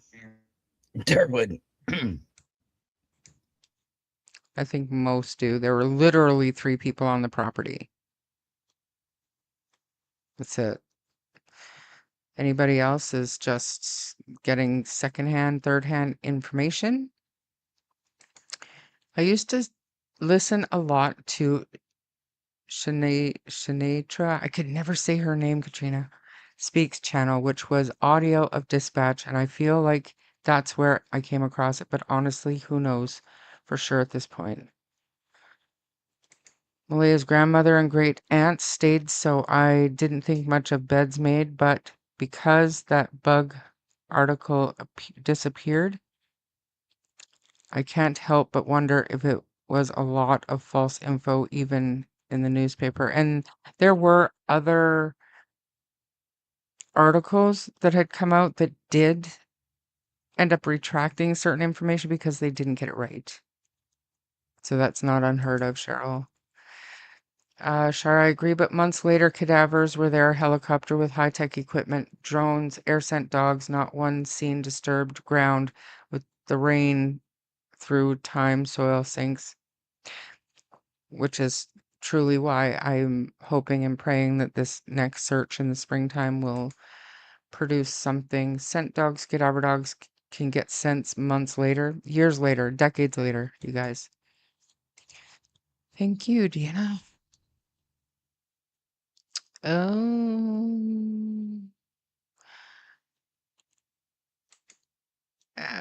definitely need evidence. People don't just go to jail based on a person's statement, right? Hey, Diesel, good to see you. You personally think those charges will get thrown out? They proceeded under indictment, so they won't.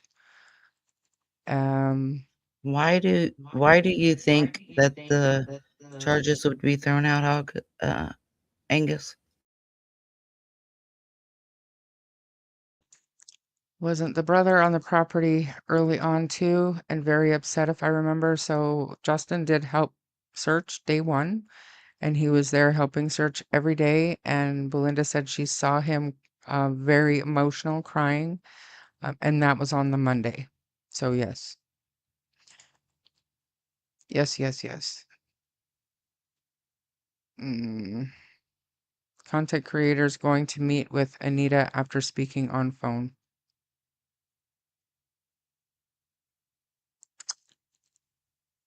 Anyways, let's continue with this, because this is, like I said, informative, no.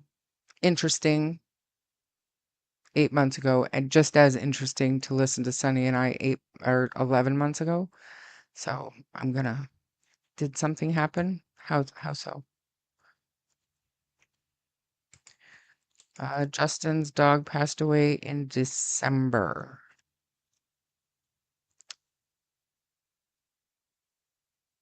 So that's when you're hearing information from other people, just try to ask yourself, like, was that were these people there when they're saying that the dog was maybe put down in the woods? Or are they hearing it second, maybe third hand, relaying information that they heard or rumors that they heard? And again, if Justin Martell is telling his extended family that he had to put his dog down in December before Christmas, I don't know, and I had heard before that the dog passed away in December from other people. I mean, I just don't know what to think of the new information. Hey, Cheryl 007, if you don't mind, Melissa, I'd like to continue on with this. Yeah.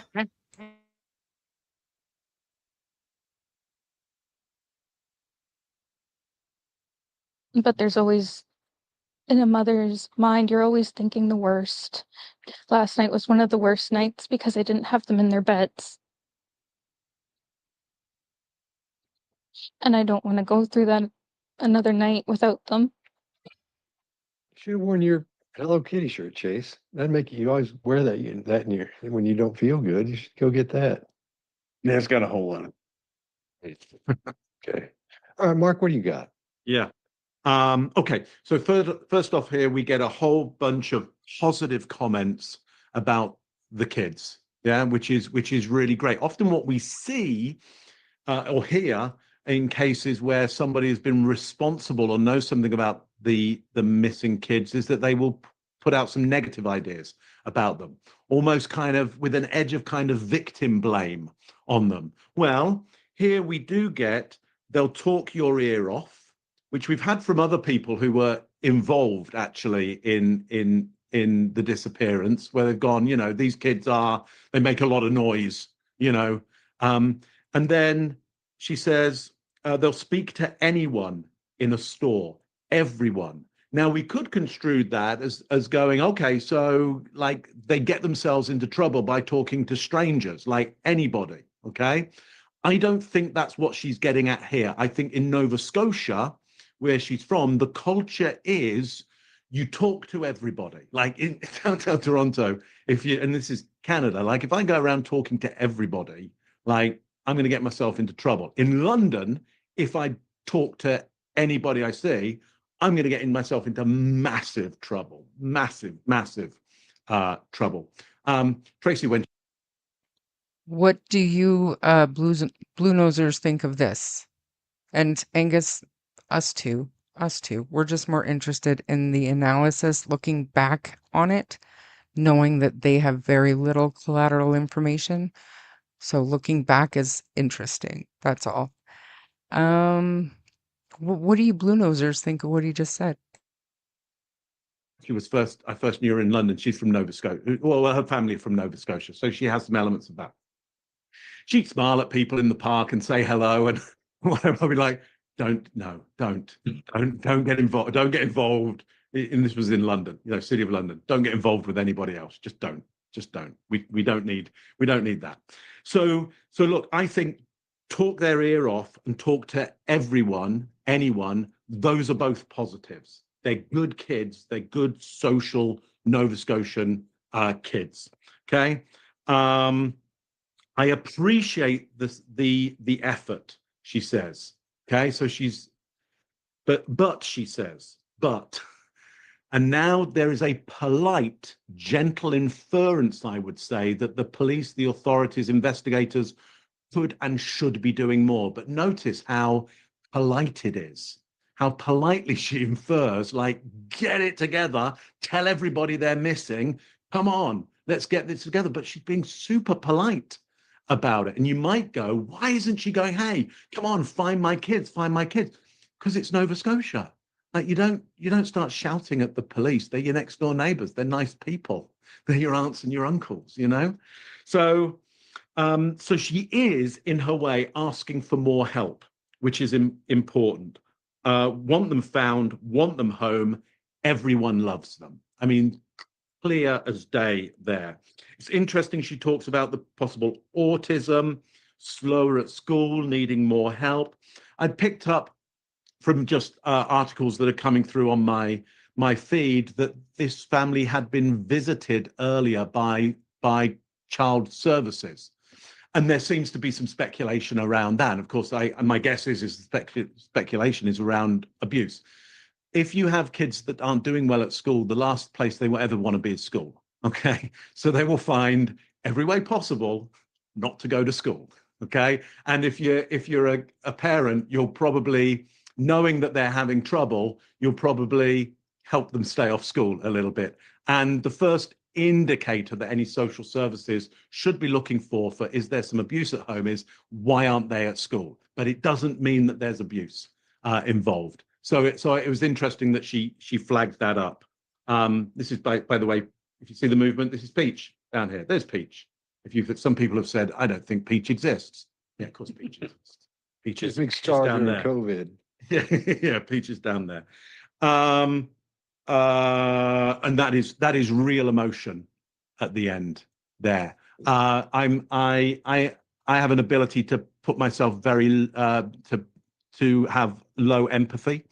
And so when I'm analyzing, I'll put myself at a very low empathetic level in order to just try and work out what is the behavior, not what are they causing me to feel.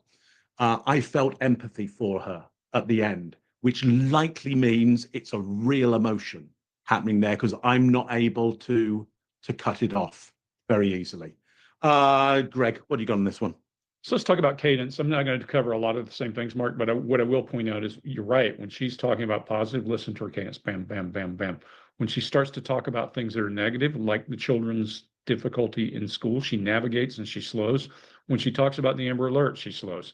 Good, because she's saying good things about these kids.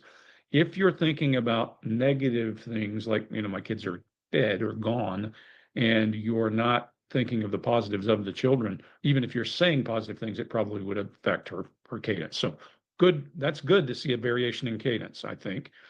She does pronoun shifts twice. Chase, I'm going to hand this to you because of pronouns. You're a big fan of pronouns too. So she says, we had people text me. Why? Don't know. It could simply be that that's a self-protective thing. It could be education. There's a ton of reasons, but I'll hand that off to Chase and let him talk about it next. And then there's another place where she uses the words we. Where did I see that one? We all want them back. We. She says I several times. She says we twice. So those are points that I would pay really close attention to and dig in a little bit and say, why is it we? And and I in different places. And the only thing in here that's negative to me that makes me want to poke a little bit, and it could be caused by emotion, it could be caused by her being overtaken by emotion and simply pausing, is there's a long pause for effect. At last night was one of the worst because I didn't have them in their beds. That's awkward. It is different from everything else in here. It could be because of feelings, but for just a minute, I'm going to say something I said to Sadie. Interrogator Greg is a lot less compassionate than regular Greg. Just think of this as an individual, as an interrogator. Sometimes we're aggressive and it's brutal in the interrogation room, especially when you're looking for children. So we would be a lot more aggressive with things like that question. I would be very aggressive with her and try to get to the bottom of it. Why did that change? I wouldn't ask her that outright. I would hammer her timeline, go back to those ands, because if you notice in this entire video, we don't hear that. That's gone. It is gone. So that storytelling in the first one with and, I don't care if she's done it 10 times. It's awkward because it disappears when we get down here to these details. So she would have my undivided attention because she's changed to a more smooth, fluid delivery about the children. That's good. To a slow halting when it comes to their learning issues. That's good. To a negative in slow halting when she's talking about lack of Amber Alert. That's good.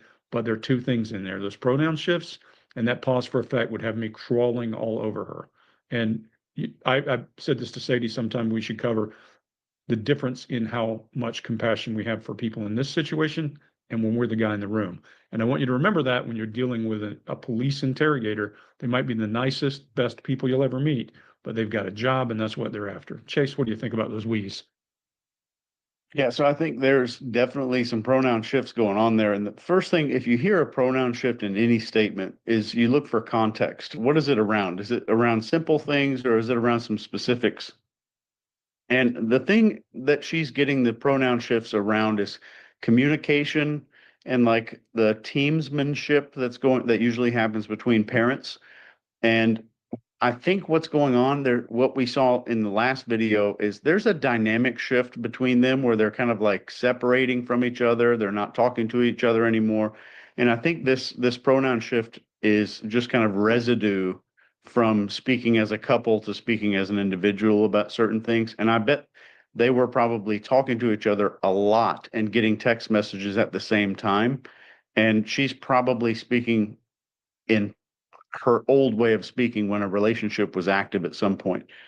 And her being visited by CPS, I got visited by CPS when my son was in the first grade. He had a shirt he refused to wash, and he wore it for 5 days in a row. And I was like, yeah, go ahead. I don't care. You're in the first grade, but you will change your socks and underwear. So the next Monday, CPS actually came to the house. So I have probably some documented CPS visit. I just let him do it. I didn't care. But yeah, everything here is non-performative. She's being nice about the Amber Alert because she needs resources from the police. So she's not trying to act angry and act mad. She needs resources and help, and she desires it. So it's not a performative thing where she's trying to talk about all this stuff. And maybe there's something in Canada where an Amber Alert means an abduction. I think it means missing child, not abduction. I think it's a missing kid, period. Yeah. So I don't know, maybe they were giving her some kind of BS about it. I have no idea. Scott, what do you got? Yeah, and I agree about that, about the Amber Alert as well. When she wouldn't have brought that back up and said, you know, we need to have that happen, and she would have wanted to go away. She wouldn't want anything to happen to help find the kids, you know, or say, no, we can rule this out, you know. And she doesn't bring up this. One thing she doesn't do is throw out those classics like they could have been abducted. You know, this could happen, that could happen. You know, so many different things could have. Like if you're injecting ambiguity, I think. Yeah. It's like in okay, let's go to interrogation. When you're dealing with somebody who's at a bank and there's a bunch of stuff, there's something missing, you know, and they'll say, well, who all could get into the safe in there? How hard is it to get in? Oh, you know, shoot, man, you can get in over here. You can do this. You can do that. There's so many people could get in. You know, everybody get. And you talk to somebody who didn't do it, and they go, you can get in one way. You got the key. We all know where it is. You know, and then you ask them, well, who do you think would have done this? It's Ken. You know, Ken did it, and everybody goes, it's Ken. You know, they'll all say that anyway. But we don't have that situation here. I don't know why Brain went to that. But So she doesn't throw all those things out. And then it's been raining there, and she's worried that they're soaking wet and that they're cold. And so she's hoping they're in stay alive mode, in other words. So she's worried about that. She's thinking personally for each one of them, the cold and it's rainy out there. Then she says, another she goes, Susan, we thought we found tracks. So she sees herself as part of the effort to find them, part of that psychologically, part of that whole group of everybody working together. We don't see that when there was that one couple where the two little boys were missing, and they didn't talk like this at all, not even a little bit. They separate them. Oh, they're looking for this and they're trying that and they're going to do this and we're just here, sitting around. And we always go, why wouldn't you be out there stomping around looking too? How do you have time to sit in front of a TV camera and talk about these things and tell what you think? Why wouldn't you be out there too? You can tell this woman she's there, but she's not there because she's worried about those children. That's why she's looking away and looking down. She looks dazed a little bit to me. So I think I'm not seeing any kind of deception cues at all here. And I agree with you, Mark. There at the end, man, I felt sorry for her.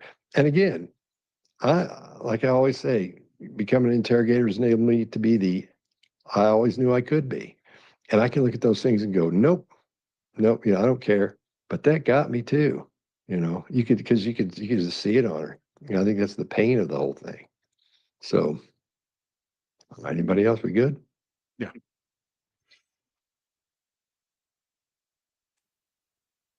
I can't think of a single thing in that entire segment that I agreed with. We know that in Canada, the Amber Alert is for a missing child, but there's criteria that has to be met, which I think we're all in agreement that they need to revise that criteria to make it a little less stringent. Too many missing kids don't have an Amber Alert and they still haven't been found. So that's just factually wrong. But they're not Canadian, so they wouldn't know that. Maybe it's different in the States. Melissa could talk to that a little bit, but the rest of it, I get it, her emotion is probably real, but it's almost like they're excusing all of the strange language that she's using, and they didn't even talk about pain and sorrow. It's bizarre, and I too would like to know what we think happened on Wednesday because the kids were in fact seen on Thursday. So, but what do you and it- she did ask for an Amber Alert. She made a Facebook post, but then she deleted the Facebook post. So make it make sense. I don't know. Yeah, we're still alive. It's only been an hour and 52 minutes, Ron. But Melissa, what are your thoughts? So the Amber Alert is for a missing child, but to be more specific, it's for an abducted child because you have to know that the child was abducted. You have to have a description of the vehicle. There are things that you have to meet in that criteria. So yes, an Amber Alert in the States is for a missing child, but it's more geared towards an abducted child. And I think, like you said, I think we're all in agreement. Either we need to revise the Amber Alert system or come up with another alert. Like I said, there's a ton of alerts for missing kids, and I think that definitely needs revised. When they were talking about the person will talk negatively about the kids, all I could hear is Janie in my head. The kids, coming in and asking for food and things like that. Like Janie is the one, in my opinion, that speaks negatively about the kids. And from what I've always been told, if somebody makes a statement and they say, well, I believe that person, but I don't agree with X, Y, and Z. Essentially, when you say, but, just ignore what I said before, and here's what I really think. And I'm surprised that they didn't say anything about that. I disagree about the kids not wanting to go to school. I think the kids loved going to school. They may have been bullied a little bit due to, I don't think they were bathed and things like that properly. But I think, in my opinion, the kids thought that school was their safe space. And so I think that the kids wanted to go to school. I disagree with them on that. And when she said everybody loves them, she wants them back, everybody loves them. Well, if you love them, why are you not out looking for them? Why are you not begging for their safe return? And then we go into the same thing I've said before, where she says it's one of the worst nights, not the worst night. So what is worse than having your child missing? Well, I can tell you, having your child dead and no longer alive, that would be the worst. So when she said one of the worst, that really bugs me. And he was talking about the Orrin Olson Wells, I think, or possibly even Summer. The parents aren't out looking, they are not begging, they're not doing things that a normal parent would do. And I disagree when he said that he thinks that they were worried about the kids. I don't personally feel that way. I don't think that the family, minus Belinda and Chelsea, really care, essentially. I think that they may miss the kids, but I don't necessarily think that they worry about them or that they were, loved. In my opinion, just, you don't neglect a kid you love. You don't not clothe a child right. If you love them, you make sure they're clothed right, they're fed, things of that nature. And I don't get that with this case. So I had starred a few comments here, and says, I don't hear from any family that they were loved, not even Malehya Brooks Murray. And that's what I'm saying. I don't feel like that was something that's true. And, you said maybe you'd meet with a teacher if your kids were struggling, right? And we don't hear that. Okay, she has said that the kids are struggling to catch up. Well, did you have a parent-teacher conference? Did you call? Did you text? Did you email? It's been said by the teacher herself that Malehya never went to a parent-teacher she had never met Malehya. Yes. So the answer to that is no. And if you're truly worried about your child and how your child is doing in school, then you set up a parent-teacher meeting. Okay, what's wrong? What are they having trouble with? What can we work with them at home? What are the issues? Let's figure out a way to solve them. And I don't think that that's ever been done.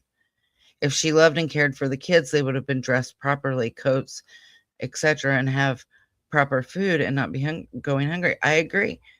I have to agree with that.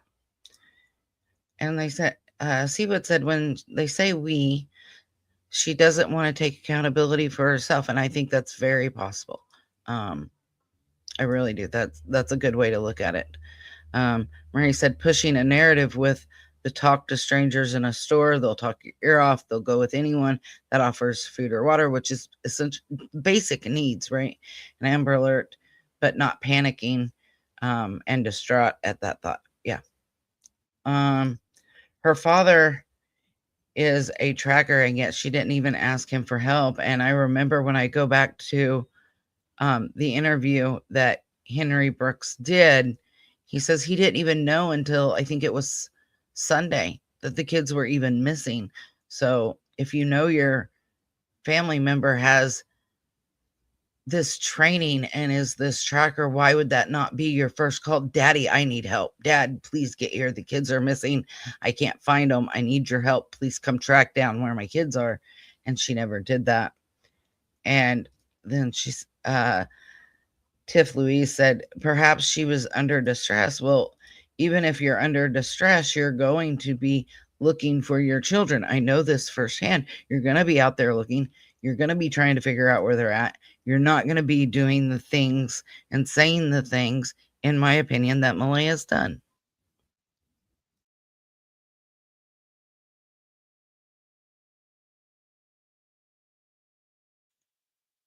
Sorry, I didn't realize you were done.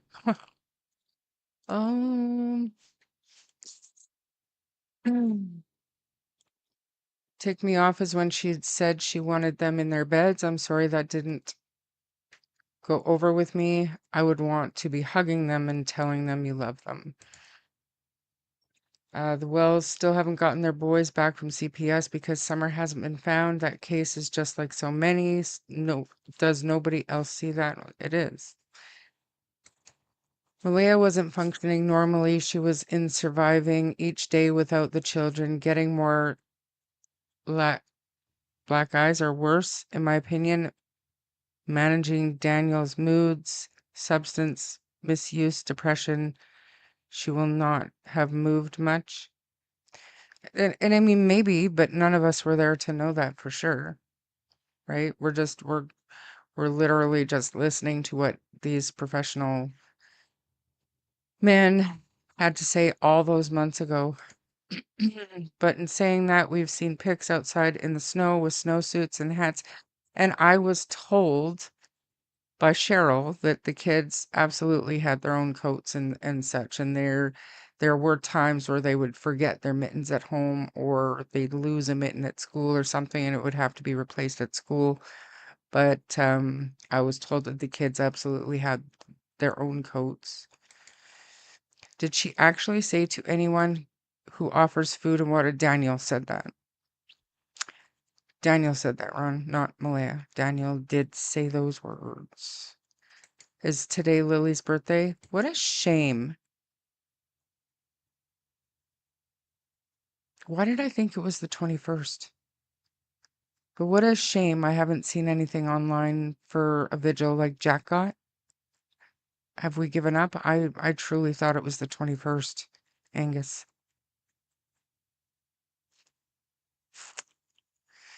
Could you imagine finding out your grandkids are Lily's missing days birthday is later? the 22nd. Oh, good to know. Because I'm sure there's going to be some kind of a memorial or something. Cheryl hadn't seen them in years, right? Right. So she's getting her information from Malehya. And that's the same thing that I'm saying about the people that talk to Daniel. Does it make it more or less credible than the other side? No. Unfortunately, it truly doesn't.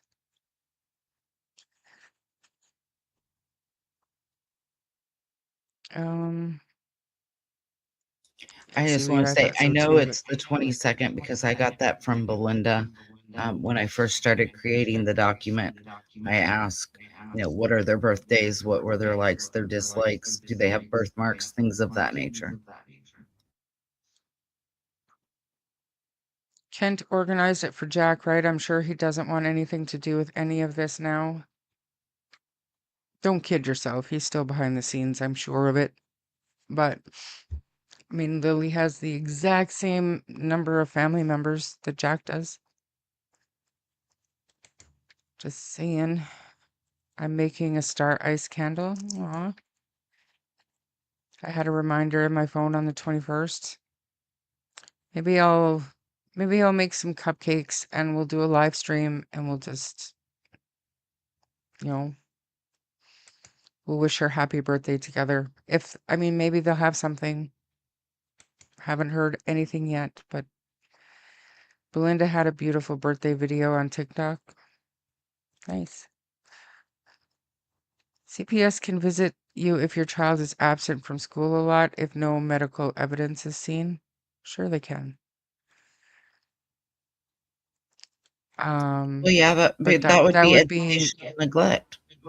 that would be the school would follow up on that first. That wouldn't be the first call to CPS, right? The school would have to have exhausted their resources to find out if the kids are okay or why they were missing so much school. And if they weren't able to do that, then definitely.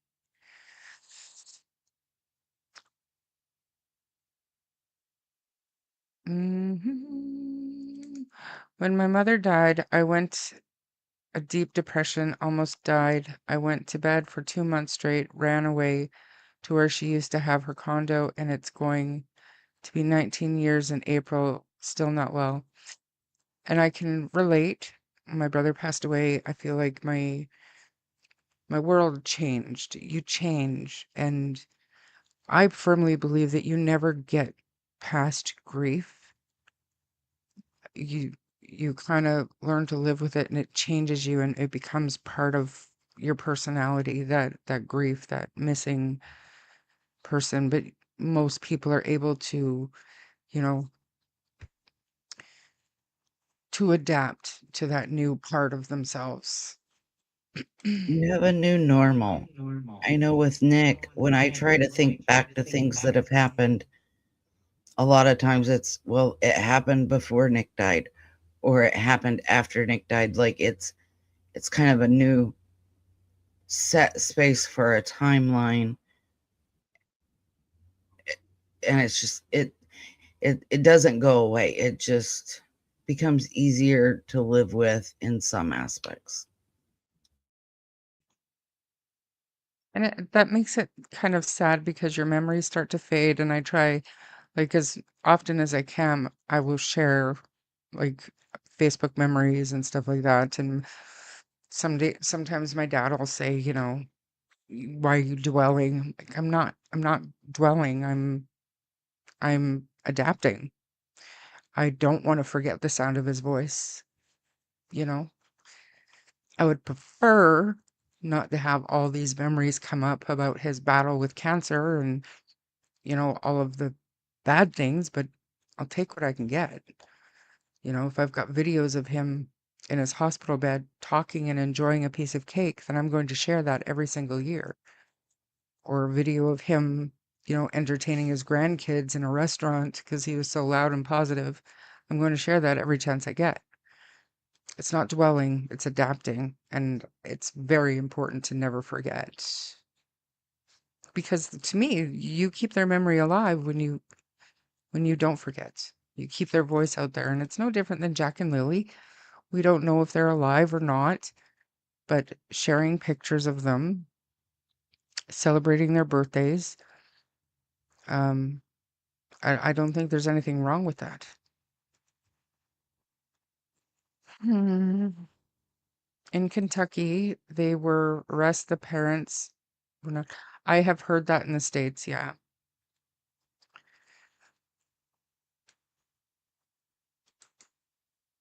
I was talking about being under duress, not being distressed. I did catch that a little bit. Good to see you. I heard RCMP did a big bust with Edmonton police. Good going, boys in blue. Yes, I did read that. What's the point of life if there's no one to remember us? Well, Tash, that's a little deep for me. But I know one thing that really hurt me when Nick died, people would dance around it and they didn't want to speak of him because they thought it would be worse. And it's like, it is worse that you don't speak of your loved ones that are gone. You need to remember the good times. And so often when people have a lost loved one for a long time, people don't want to bring up that loved one, but that's part of healing, is being able to talk about your loved one and have them remembered in a positive light. and my grieving process is completely different than yours. You know, there's no book on it. So it's a process, and we all get through it the best way we can, and we deal with it the best way we can, and we adapt the best way we can. And I just remember telling myself, you know, the sun is going to come up tomorrow, whether I want it to or not. And I'm either going to live or I'm going to just stay where I'm at right now. And then I got it in my head anytime that I look back too much and I would start to dwell, I would just think of something that he would say. He would just say windshield to me because what's in front of you is like a windshield. It's so much bigger and more important than what's behind you. And you check your rear view mirror once in a while just to make sure you know what's coming, so you don't forget what's back there. But windshield, that's what matters, what's ahead. So, and even to this day, I'll still tell myself if I find myself stagnating or whatever, I will just say to myself, windshield. And some days I say it out loud, like a lunatic, windshield. I've heard that before. My grandpa would always tell me a windshield is bigger than your rearview mirror for a reason, because you need to look forward and not behind. That's right. That's right. People are claiming that maybe the kids are with Daniel's coworker. Yeah, it's not credible. It's very telling to me that Malehya had to have supervision with the little one, then little got put in foster care. I don't know how telling that would be. I believe that Jack and Lily disappeared. So if there was a history with CPS, then they had a responsibility to at least protect the child that was remaining. Malehya chose to leave.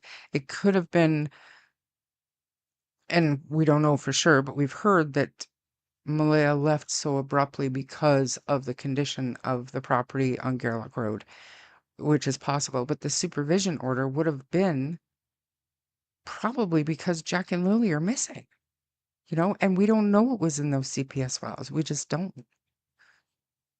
And Daniel also had supervised visits.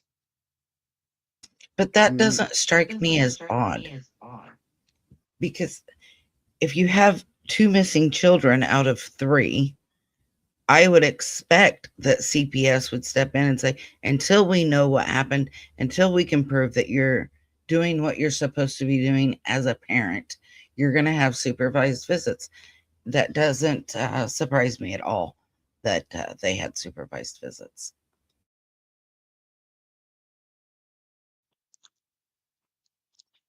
Everybody's, talking about grief and loss and stuff, and it's, it's good. Well, and I'm not going to get into it, Patriot, but I would ask that you say, I heard on another channel, blah, and then say the shit, and then, preface that with, obviously it's not true, or something like that, because somebody could take a screenshot of that and send it everywhere. Just be clear and concise with your comments. I know that you don't believe that, but let's make sure that anything that's screenshotted here is put into context. Because you never know, tomorrow you could see your little comment on somebody else's channel and say, look what these dimwits think. You know what I mean? So just be clear. As Christians, we have faith and hope to see our family again. Yes, we cry, but we put on trust in the one who created us. Our loved ones that pass are part of us in our soul and bones, and it's just very hard missing their physical presence. I know they would want us to really live. All right. That I want to. There's only 9 minutes left, but I want to listen to the wrap up really quickly, and then we'll see where we're at. Okay.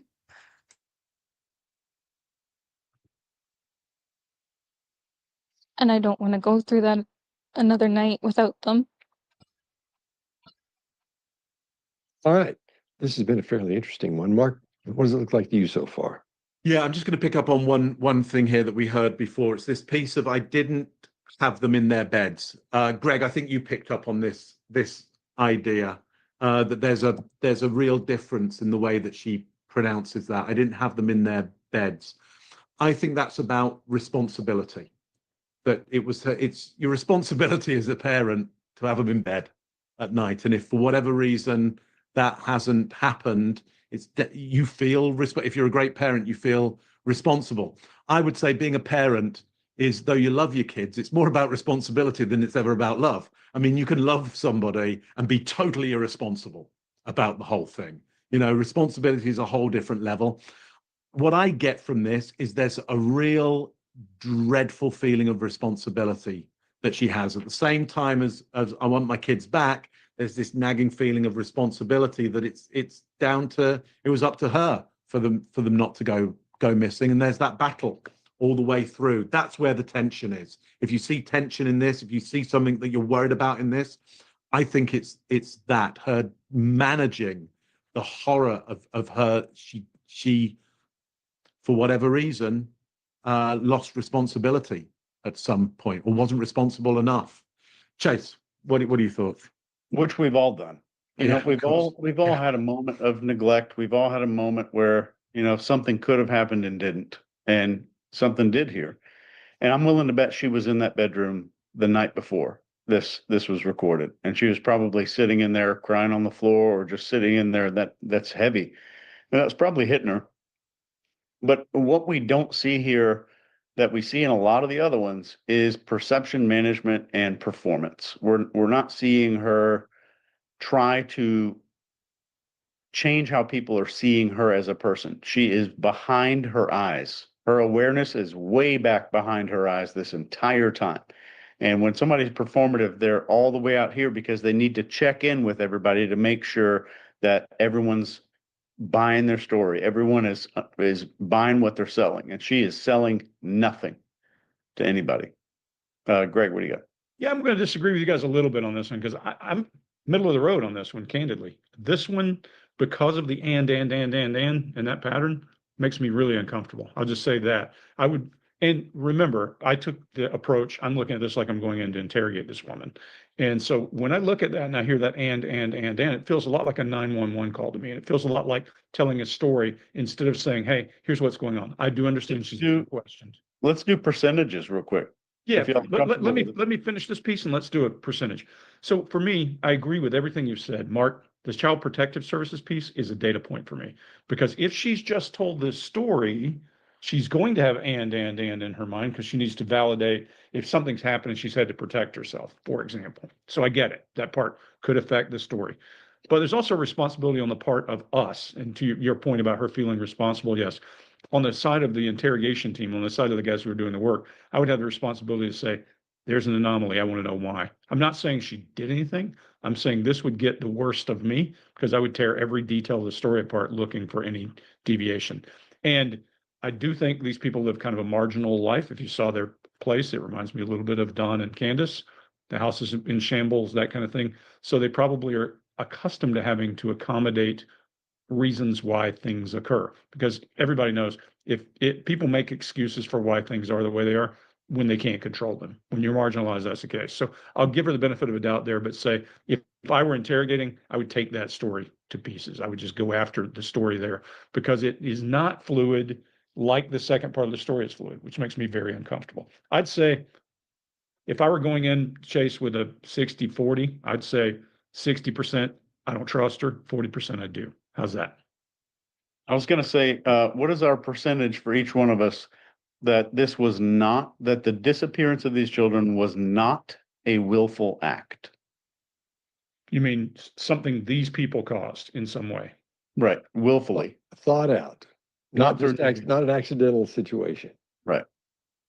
Yeah, well, accidental goes a lot of ways. I'll leave it at that. I will say, in terms of thought out, masterminded, some plan to get rid of, I have zero doubt in that something, whatever happened, was not planned out.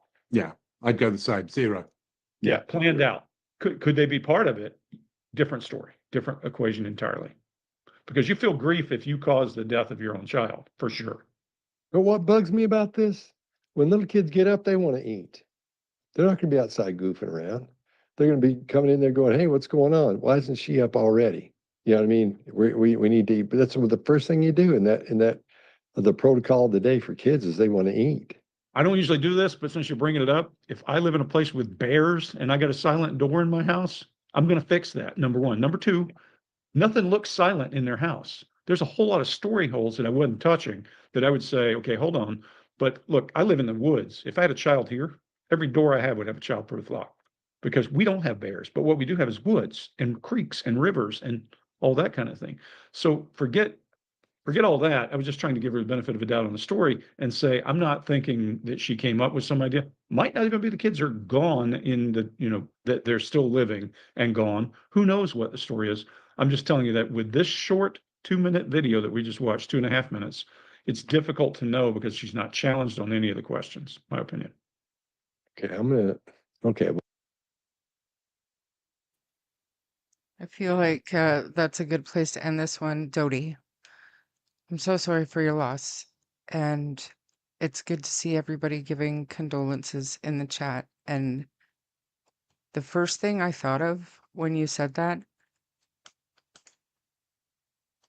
this was last week, and Dodie has been here. Every time that I've gone live, Dodie has made it in to the live chat.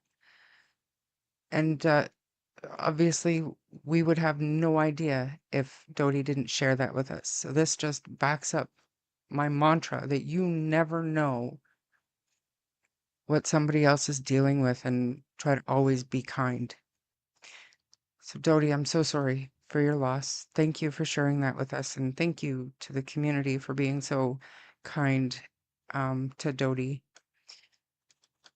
And it's terrible news. And thank you. Thank you for being here. As for this, the only person that I agree with is Greg.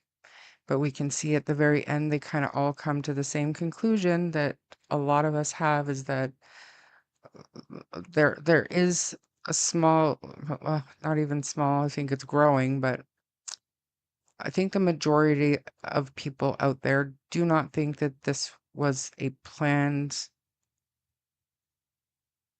event. And I think that they're kind of on the same page, and it was good at the end to hear them clarify that it doesn't mean their reading basically doesn't mean that they weren't involved somehow. This is just what they're seeing in their actual body language. So, what are your thoughts, Melissa? So I agree. It is a very similar, in my opinion, to Summer Wells in some extent. Crap,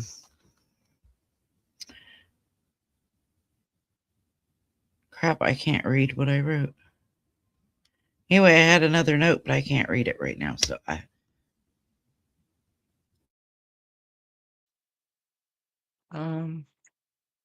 Julie, I don't mean to sound ignorant, but we don't have any indigenous tribes in Plymouth, and I want to learn. Would her behavior be influenced by culture? I think it's possible somewhat. I don't know, I don't know a thing about her because she doesn't talk. So I don't think that she was raised in that, um, you know, mostly in that. I don't know when Malehya's mom split up with Malehya's dad. I don't know if she was raised in that environment. She was exposed to it, absolutely. So With the her other note dad. I had, Shar, was they pointed out about the bear and how if you have a silent door, you're going to secure it. And that's something we've all talked about, how Daniel supposedly secured the front door from this bear, but didn't expect the bear to open a silent, that they say, a silent sliding glass door. It just doesn't make any sense to block one door, but not a different door if you're truly worried about a bear coming in and you have young kids. Well, I mean, obviously, to me, it's the epitome of stupid. But if you're worried about a bear coming in, so you've got that the door blocked with a wrench or whatever, and maybe the sliding glass door wasn't a concern because bears obviously can't slide a door open, or maybe that's the thought. I don't know, but I call bullshit. I call bullshit on the whole bear thing, because if there was truly a bear problem and they were that worried about it, they would be just as worried about their children going out in the yard by themselves and encountering the bear as they would the bear coming in the front door. Like, it's just horseshit. I Just my agree. opinion. And that just shows back then, I know that there was a lot of talk about a bear sighting near the property, but Greg was obviously told something in my community, yes.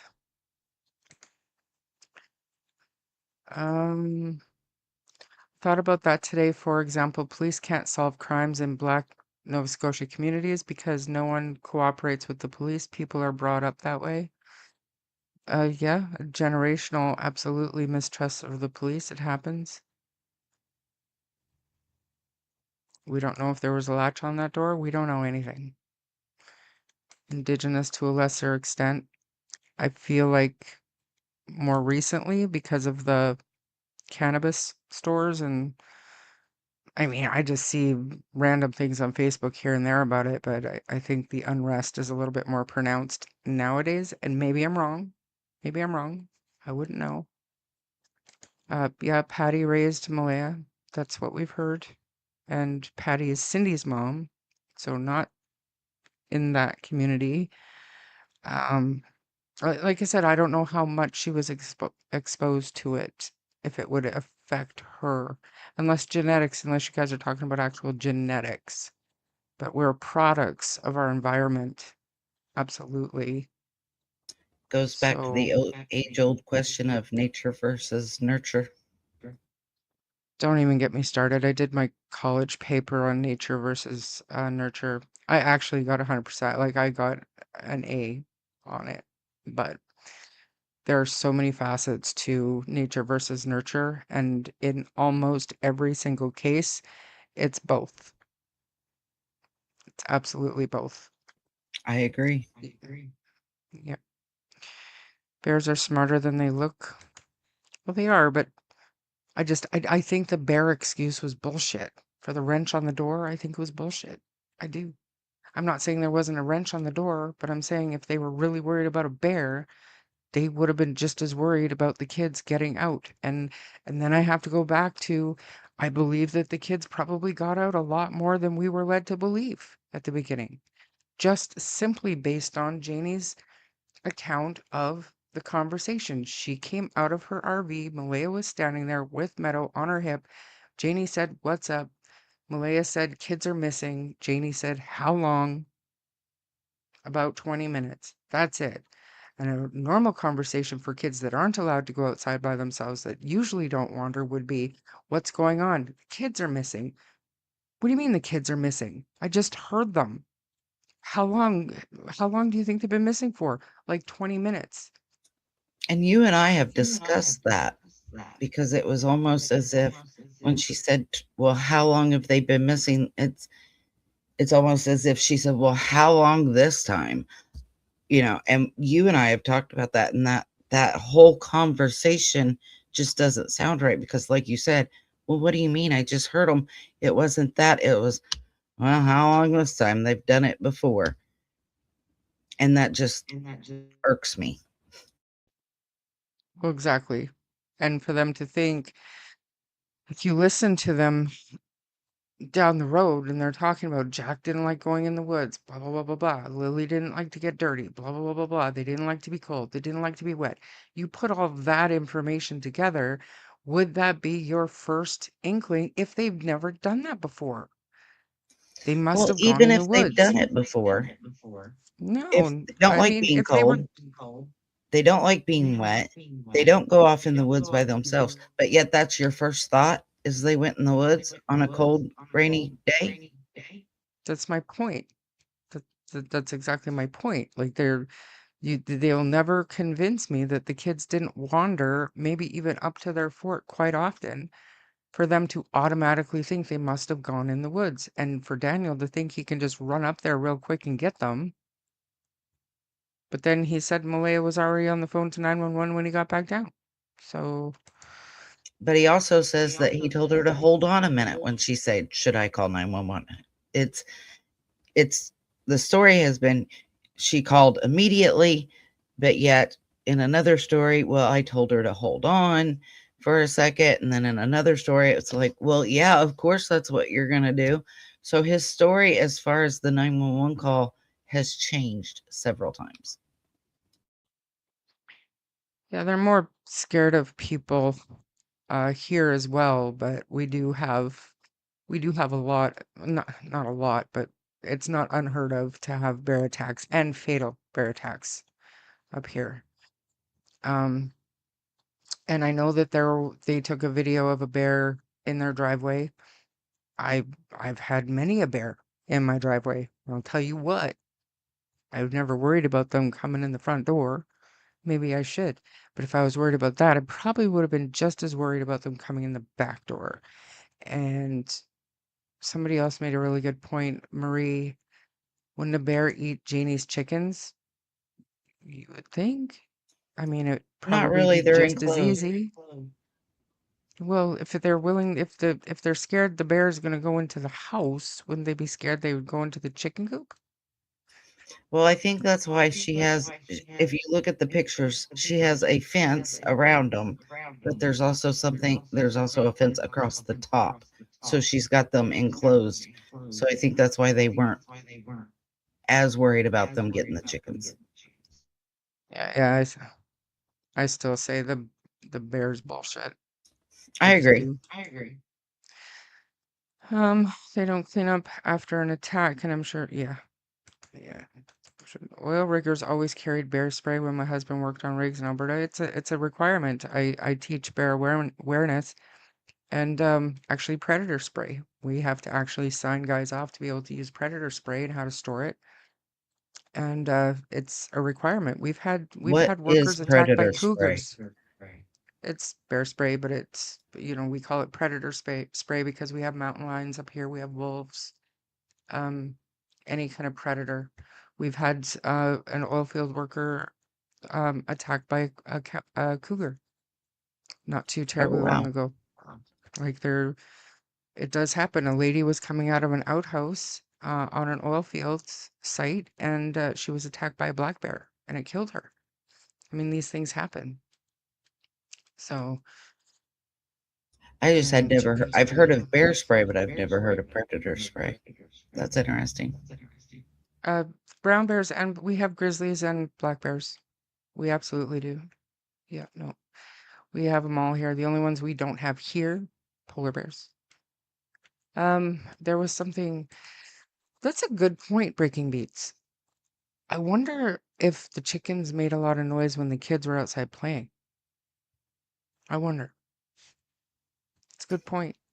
Maybe. And didn't Janie say Jack would let the chickens out often? Yep. Yep. Yep.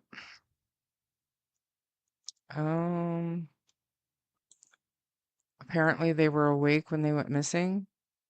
Well, depends. Malehya was on the phone trying to call her mother at 8:28. Janie was on the phone with her brother at 8:48. And they were outside looking for the kids at 9:40. Is that correct? I believe that's correct. Something like that, yes. Yeah.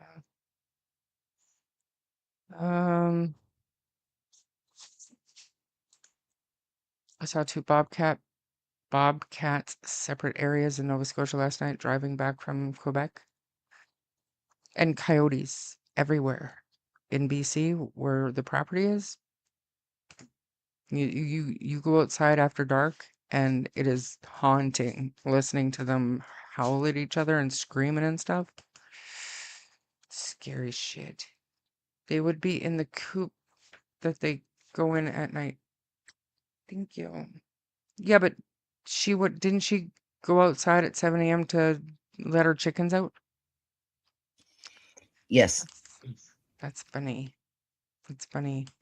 I used to get jokes like that all the time when I was doing safety meetings and stuff about predators, cougars, whatever. Anyways, so 2.5 hours, he's right here. He's telling me, Mom, shut up. I'm hungry. It's time for supper. So, Is he feeling better? Eating and everything all right? he is, I feel like he's just being picky now with his supper, but Marie, I haven't given him a bacon and egger 5 days. 5 days. He's not happy about it. But thank you, just the facts, ma'am. I will take it up with just the facts, Marie. That's funny. Thank you so much for that. Harley, did you see that? You get a bacon and egger tomorrow. Will do. Yeah, so any last thoughts, Melissa? I might do a live stream later on Epstein and Nancy because I'll be alone, so it'll be good. But I'll decide.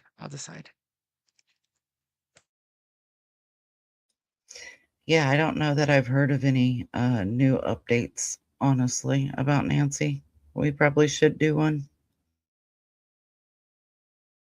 No updates, but there has been stuff, like JLR left. Oh my God.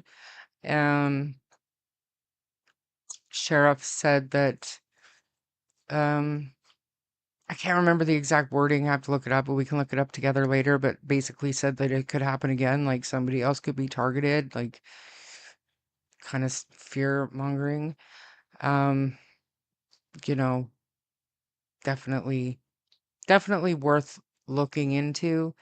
And then there's always shit to look at with Epstein, and we haven't done it for like a week.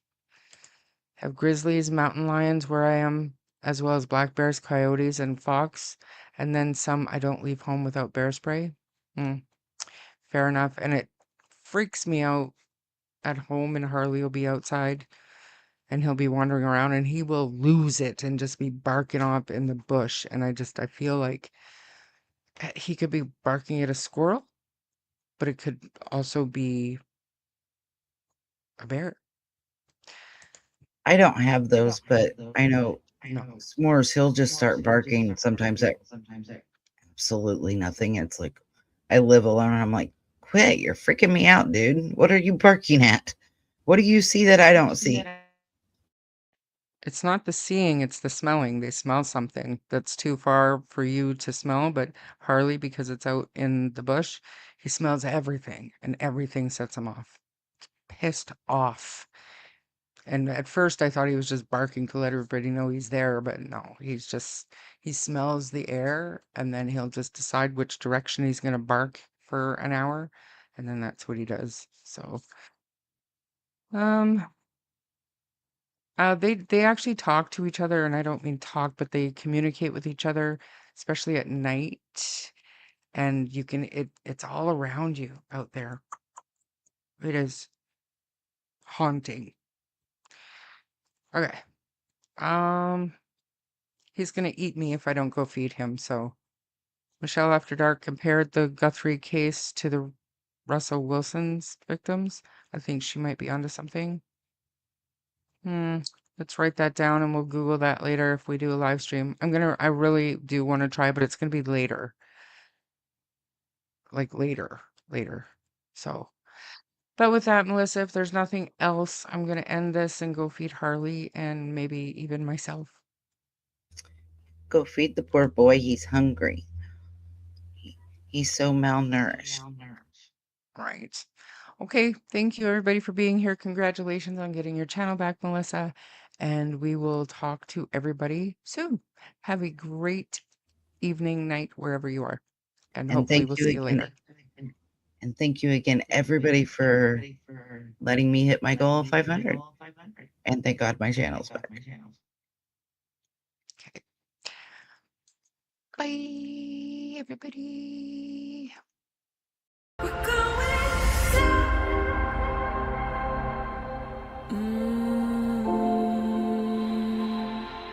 We're going down.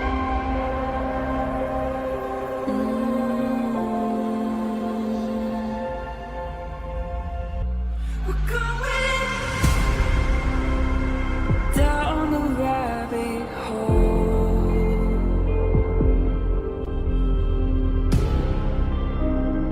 Where it starts.